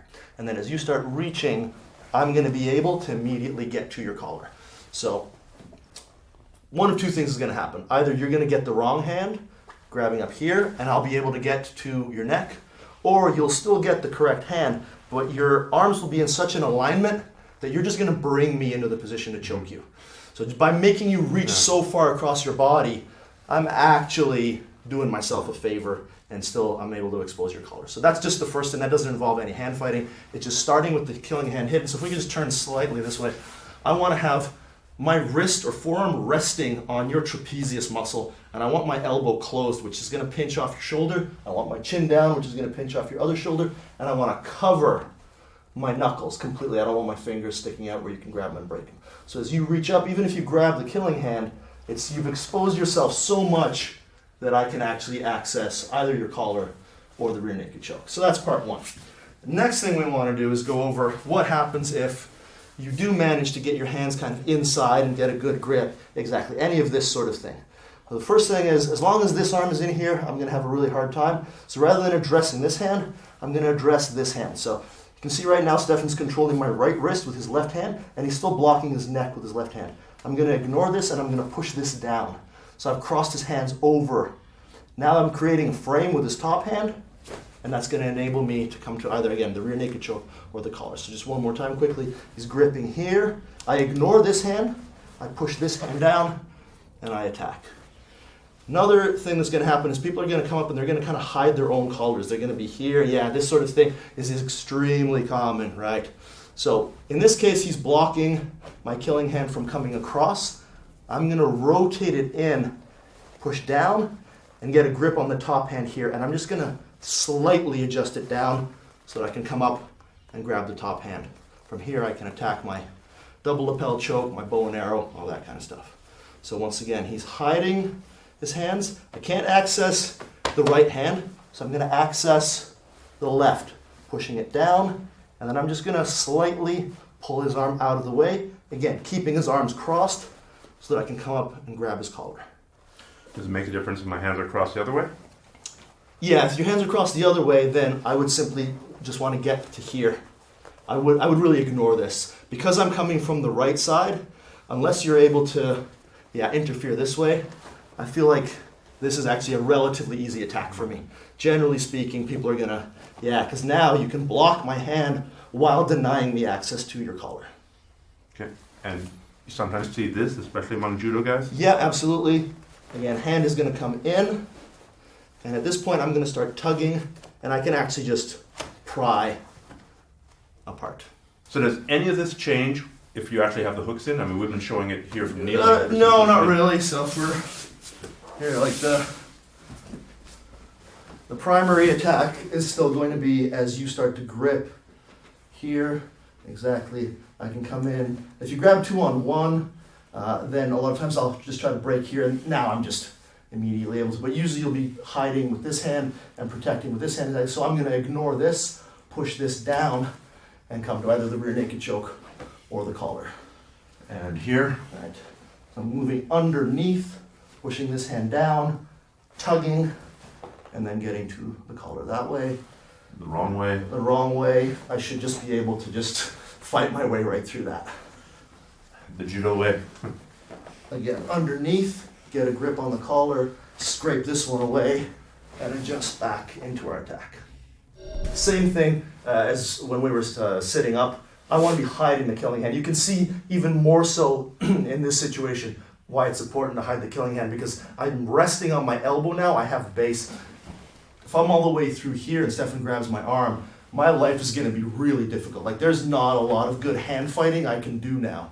But if I start here and he starts reaching to do anything, it doesn't really feel like a good idea, does it? No, I was so far out of line, and it's so weak in this position that really the only thing I can do is to drag the hands back here, right in front of my thread, right in front of my neck. Exactly. So having this whole hide the killing hand mechanism allows me to stay in base. Not only that, it does allow me to immediately attack chokes, which we're going to go over a little bit later on, and make different transitions much more effectively because I am in base.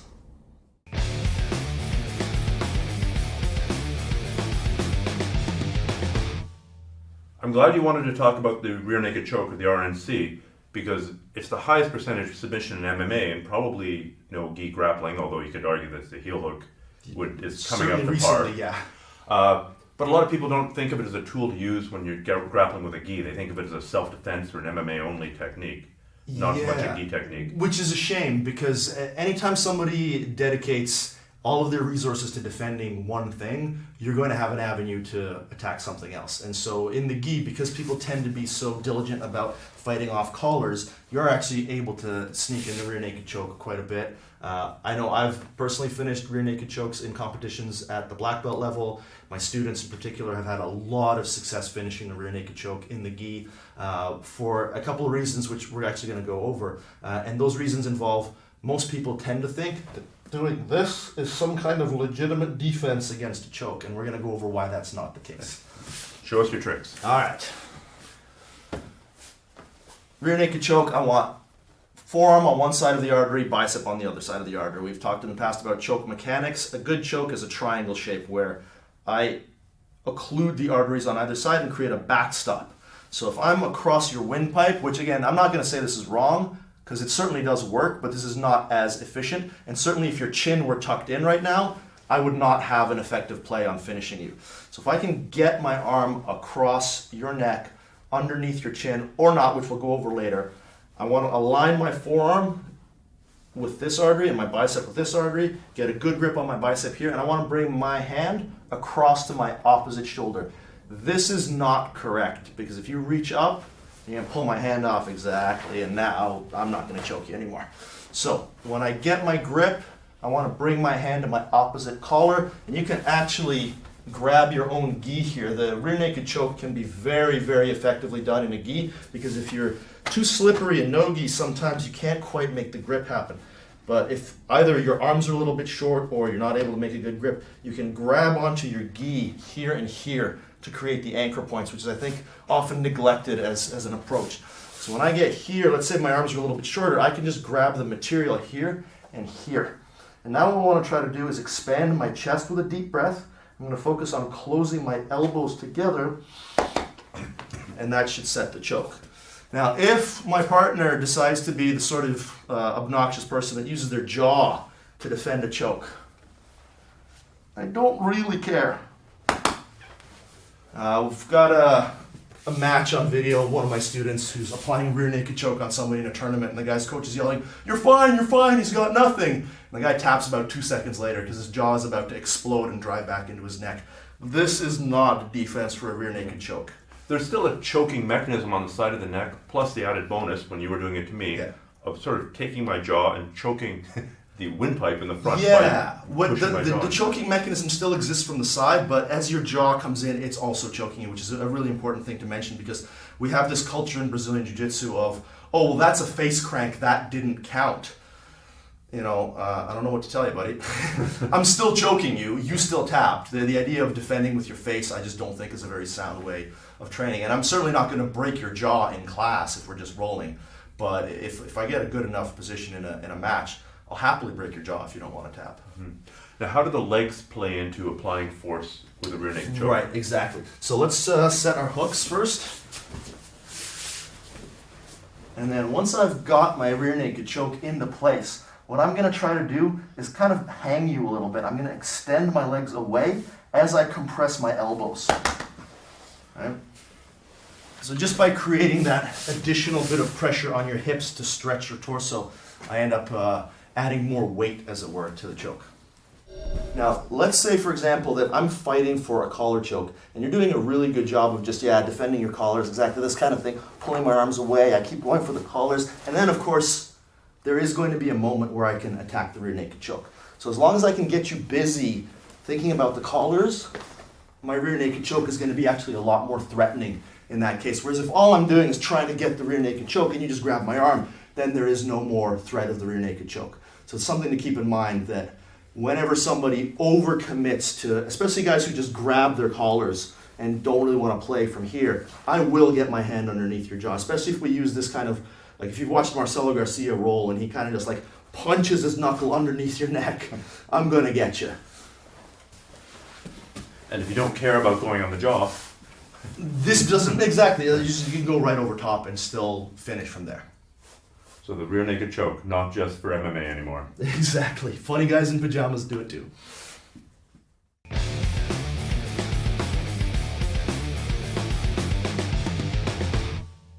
Now that we've covered how to use the rear naked choke to exploit people who are defending gi chokes well or over defending them, so I would say not defending well, let's cover how to finish gi chokes when somebody is a little bit negligent or we've done our job really well and managed to get onto their collar. So if I can just get my hooks set first. So first let's address the collar grip. I do want to turn your collar open and get that same sort of rule of thumb thing going where I've got my thumb against the side of your neck and I've got a good grip on your collar. And you've turned the collar here. Why, Rob? Just to make a little bit more of a handle. Okay. It's, if I get the grip here, it's just more difficult for me to get my hand into a good gripping position. When I expose the collar, it's just easier for me to align the collar with your neck properly. One of the things we're looking to do here is create a triangle, as we mentioned before. So if I just grab this way, it's going to create a noose, but the triangle won't be as accurate. And the methodology that we favor at our academy that I try to teach involves trying to create a triangle here by setting my shoulder as a backstop. So by keeping this down, it's actually harder for me to do that.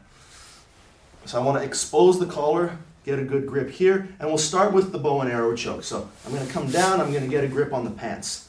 I'm going to set my foot across, because I don't just want to take my foot out and lose my control. I'm going to set my foot across and then rotate into position. So I've let your torso drop in between my legs. Are you all right there, Stephanie?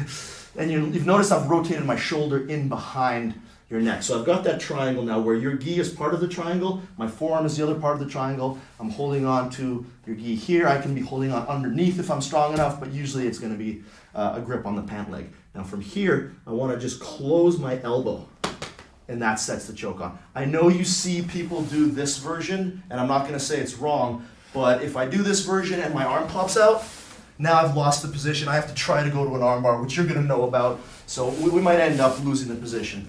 So what I advocate, and what I've seen pretty good players do, people I respect, when I make this transition, I keep my elbow closed, and just by closing my elbow and rowing, I'm able to finish the choke. Now, if I need to add force to this, let's say I'm not able to choke you, I'm going to set my hip back and then start to row. So I don't ever want to find myself just like this. I want to set my thigh behind your neck as I go to finish. What do you mean by hiding your elbow? Because I can't see. Right, so Choke. when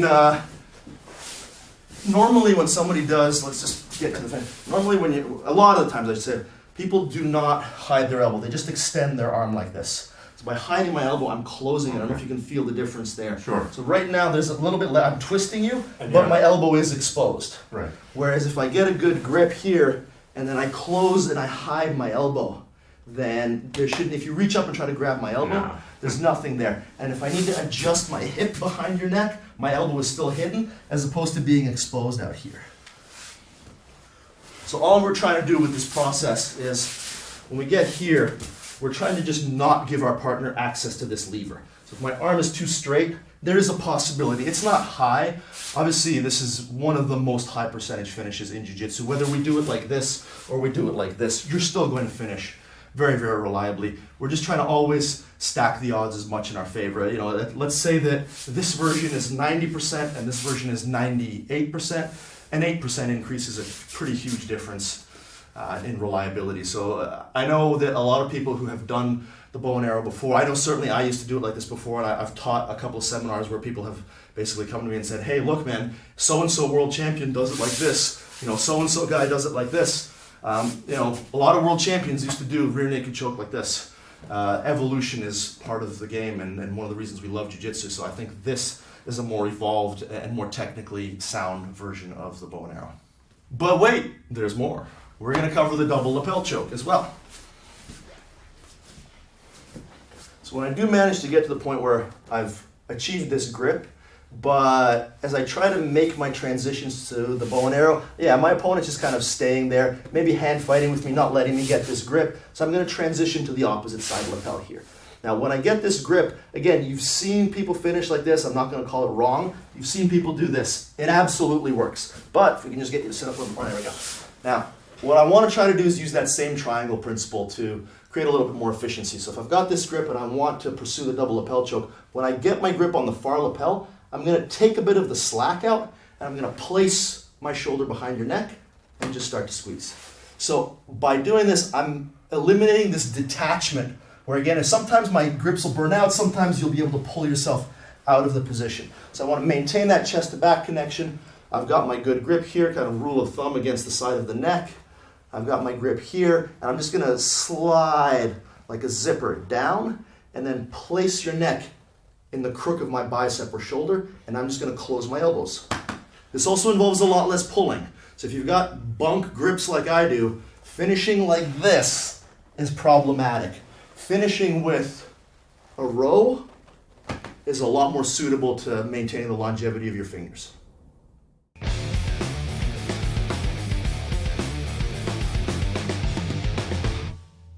We got another finish for you now. And this is going to involve when you're losing the back position, or you're just dealing with somebody who's very good at defending it and you decide to set yourself to a slightly different dominant angle to attack from there. So I've got my hooks in here, and let's say I've started to, let's switch hands, there we go. Let's say I started on the strong side and I'm not having a lot of luck getting to your collar or getting to the rear naked choke. At this point, I'm going to switch.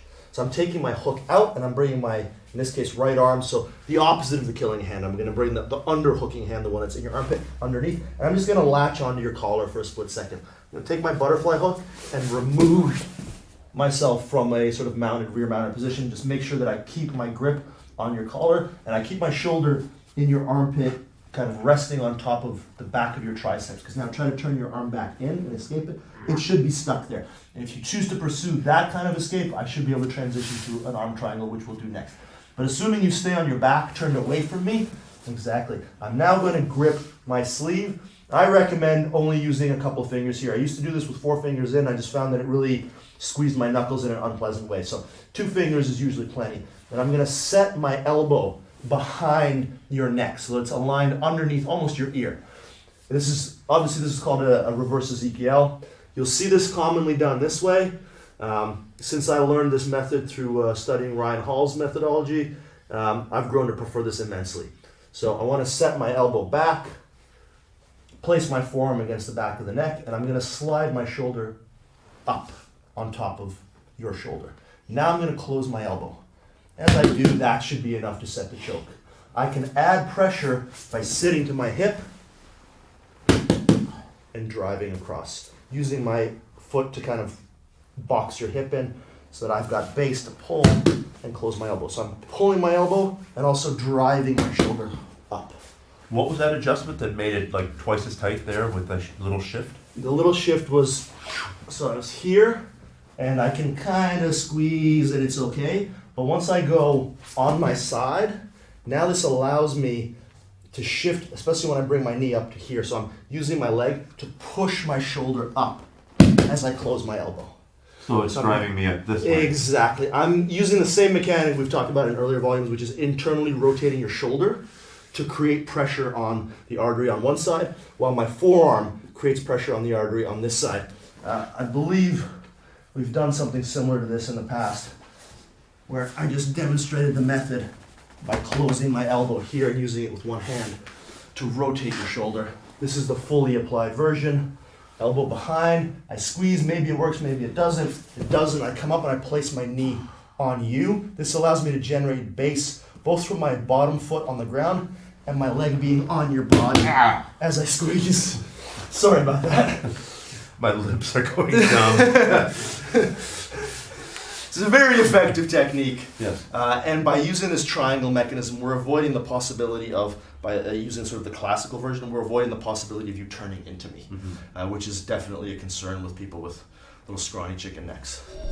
So if I find myself wanting to attack the reverse Ezekiel, one of the things I'm going to have to do is use the butterfly hook here to remove my opponent from the rear mount position and withdraw my leg in. Actually, let me do that, Stefan, without you there, because it's important that you can see what my bottom leg is doing. So as I transition out into the butterfly hook and I start to lift here, as I lift, I'm going to withdraw my leg. So I'm just performing the technical stand-up again, which is such a critical movement in Brazilian Jiu-Jitsu, that as I push you off, I withdraw my leg, and then that allows me to reorient my hip angle, which allows me to reorient my torso angle, which allows me to get my arm into position for this choke.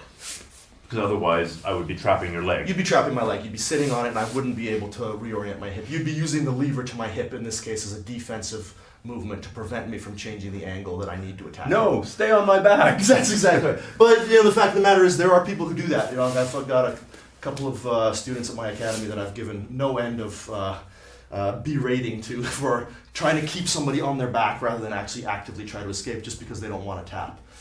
So you're going to run into those guys. And certainly in competition, no one's obliged to start going crazy to get out of a position. They might just hold you there because they don't want to lose. Or you could find yourself down on points with somebody where you're on their back and now they know they're going to beat you. So it's in their interest to actively keep you on their back rather than allow you to transition into a more advantageous attacking position. So you mentioned you don't like all 4 fingers in, which is the way this is classically taught. Yeah, modern gis especially are a little bit more tailored, like yours obviously and mine are a little bit different. So if I stick all 4 of my fingers in here, it can actually be difficult for me to create the necessary articulation in my wrist. And it really mashes But your little fingers. mashes my fingers together, and my fingers have been through enough. So I recommend 2 fingers. 3 fingers is fine too, but oftentimes 2 fingers is more than enough. So if we want to just kind of reset the position for a second, get you on your side. When I'm going in here, I'm just grabbing 2 fingers, and this allows me to see this great range of motion that I've got. When I grab 4 fingers, I'm kind of blocking myself a lot of the time. This allows me to really articulate my elbow and my wrist to get into this backstop position that I want, and then I can attack the choke. So if you find yourself in a position to attack the reverse Ezekiel, but your partner elects, either because they know it's coming or because it's just the way they play, they elect to bring their back to the floor. Exactly. We want to be prepared to follow with the arm triangle or katagatame. So if we just go back, reset for a second. So I'm here, I'm getting ready to attack. Stefan brings us back to the floor. I make sure I drop my head and shoulder right away, because if my head stays up, his elbow might come in and I've lost the opportunity. So as soon as I feel rotation, I keep my head down and I slide my arm all the way through. I want my biceps to be on this side of the neck, and I want my elbow to be as close to the ground as I can get it. I'm going to back up and drop my collarbone as low in his armpit as I can, and I'm keeping my arm really relaxed. You can't tell right now, but my bicep is flaccid, and that's not a word I want to use very often in life, but in this case, it's very apt. I'm now going to crawl forward, and now I'm going to squeeze.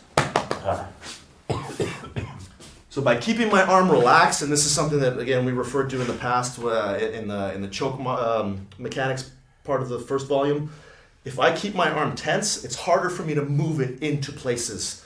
Right? It's like having a hose. If there's no pressure on the hose, there's no water in the hose, it's pliable. I can wind it around your neck, and then when I increase the pressure, it's going to stiffen, it's going to increase the diameter of the hose, and it's going to cut off your arteries better. So I want to keep my arm really relaxed as I wiggle it into place.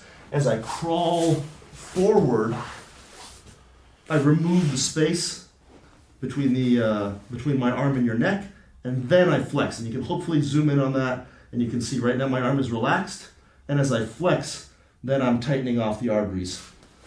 And as you saw, I was able to finish with one hand. If you have a good arm triangle, you should be able to finish with one arm. It's something I kind of require my students to do when we're learning this technique, is if you can't tap somebody, certainly in drilling and preferably in training, when I see people rolling and they're finishing arm triangles with one hand, then I know they've really got the technique.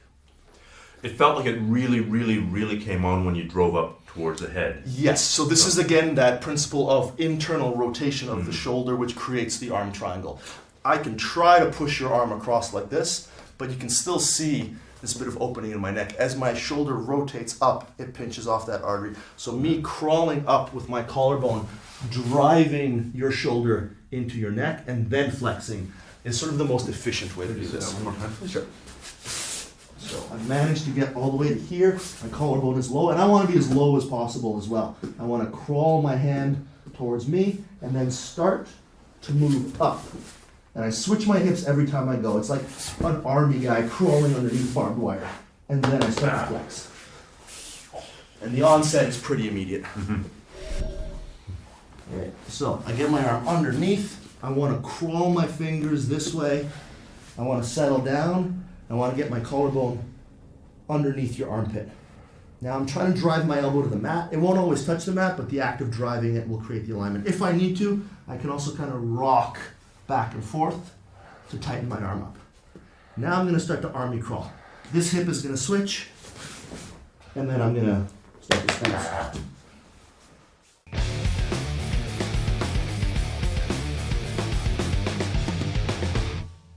What if you can't choke your partner, you ask? Well, I'm glad you did, because we're going to go over the Kimura control transition from the back.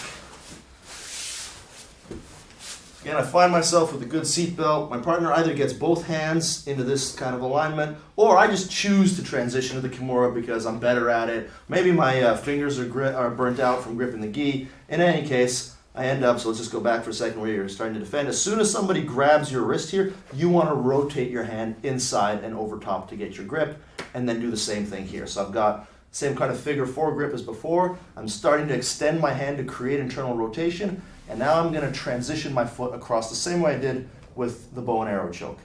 My right elbow is now going to flare and come in front of the neck to create a counterpoint, create a frame so that my partner can't turn into me. And I'm going to be extending my left arm, creating internal rotation. Yeah. If my arm stays here, you are going to be able to Here turn. I feel like I can move. I don't feel like I can move anymore. Exactly. And I turn and sit you down, kind of the same way I would have if I was attempting a bow and arrow. From here, it's up to me if I want to reset the back. I can certainly use the Kimura to reset the back, and while you're busy going for that, I'm busy going for your collar. But most likely, when we get to here, we're going to be pursuing the arm bar. So a couple of things to note. If I just try to bring your arm into this alignment and then arm bar you, you're probably going to set your defense. You're either going to grab your collar, you're going to grab the rear naked choke grip. Either one is not in my favor because it puts your arm into this kind of bench press alignment that's really strong. So when I transition to the Kimura control, I want to keep your hand here. You may grab your hand. Exactly. You may grab your belt, but it's a little bit trickier to do that. So let's start with you grabbing your hand. When you grab your hand, as long as I keep the Kimura alignment, I'm going to be able to bring my knee inside and use a wedge. So I would also be bringing my leg in front of your face. And now I bring my knee inside and I wedge your grip apart and come into my armbar. So once again, we're here. And same thing goes if you grab your belt. I'm going to try to do the same thing. I'm going to wedge my knee inside and use that to pry. Obviously my leg would be over your head. Transition to the armbar, squeeze the knees, and finish. That's really powerful. Like you're using the power of your legs to strip my grip. Well, exactly. This is something that if we just turn a little bit this way, if you find yourself in this alignment fighting for an armbar, honestly the better thing to do is usually transition to some kind of triangle attack. But when we go with the Kimura here and then manage to bring our knee inside, there's very little, especially if I add a little bit of pressure to break your posture here, there's very little people can do to resist that. So that's become my preferred method of transitioning from the Kimura control to the armbar. Okay, because you see other people doing sort of a Hail Mary, switching from the back to the armbar directly, yeah. And I mean, that still absolutely works. And for a little while in my MMA training, that was my go-to from the back because people would grab the gloves and I would either get the armbar or not. This just allows you much more, let's say, intermediate steps, degrees of control. So I'm not going for, as you say, the Hail Mary. I'm not just going for the armbar and either I lose it or I get it. I'm actually step-by-step transitioning first into the Kimura control, then bringing my knee in, then going to the armbar. If that doesn't work at any point, if let's say your grip on your belt is just too strong, you've got the sort of Palhares juice that enables you to do superhuman things, then I'm not going to continue to pursue the armbar at that point. I'm just going to use the Kimura control to reset the back and try to choke you. Although if it is actually Palhares, I would probably just run screaming in the other direction. Okay, so one more time then, please, Rob. Sure. So just to be clear, you're going to be doing this typically when you can't finish the choke for whatever Typically reason. when I can't finish the choke, especially if you happen to get a quick 2-on-1 grip on my wrist and I manage to rotate my hand inside to get a grip on your wrist and then get a grip on my own wrist. At this point, I'm setting my foot across, bringing my elbow out, setting a frame, and dropping you down. And you can see I've already transitioned to that knee inside position. So now if you try to grab your hand, I can use that wedge to pry it apart. Obviously my leg would be over your head at this point, and then I can finish on the armbar. And the other alternative from that Kimura grip, using it to reset. Yeah, and- so anytime if I just end up over here and I just don't like the way this is going, I'm just going to bring myself back into an attacking position.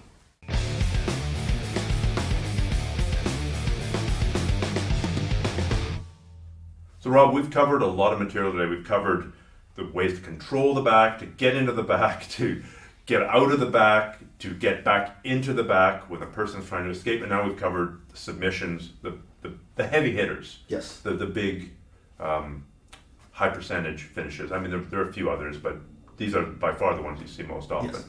So what would be your number one piece of advice to people who are trying to get good at the back? Maybe the rest of their game is pretty solid, but this is the area that they're weakest in. Yeah, I would advise them to approach it the same way that we approach anything else in our jiu-jitsu formula, which is that the back is something that you're going to achieve because of correct movement and correct principles applied through a lot of drilling, a lot of situational rolling, live movement, and then obviously actual rolling, which is the bread and butter of how we get things done in jiu-jitsu. But it's really important to apply principles. So not think of the back as, okay, I've got to get on the back and hold the back. As we've talked about, we can transition into different submission options. We can transition into the knee on belly. We can use all the different resets, viewing it very much as a position that you can transition in and out of at a time of your choosing because you have the necessary tools, which hopefully we've given you in this volume.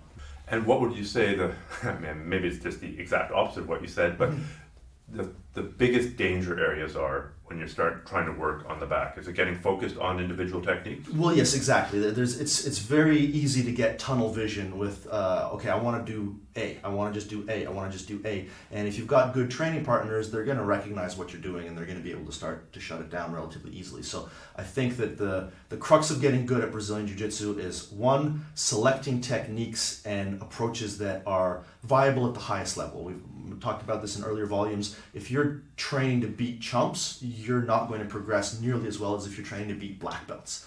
So if you are able to have a selection process, which again, hopefully we've offered you through these volumes, a selection process for applying the Pareto distribution, the 80-20 rule, which is 20% of the techniques are going to get 80% of the job done.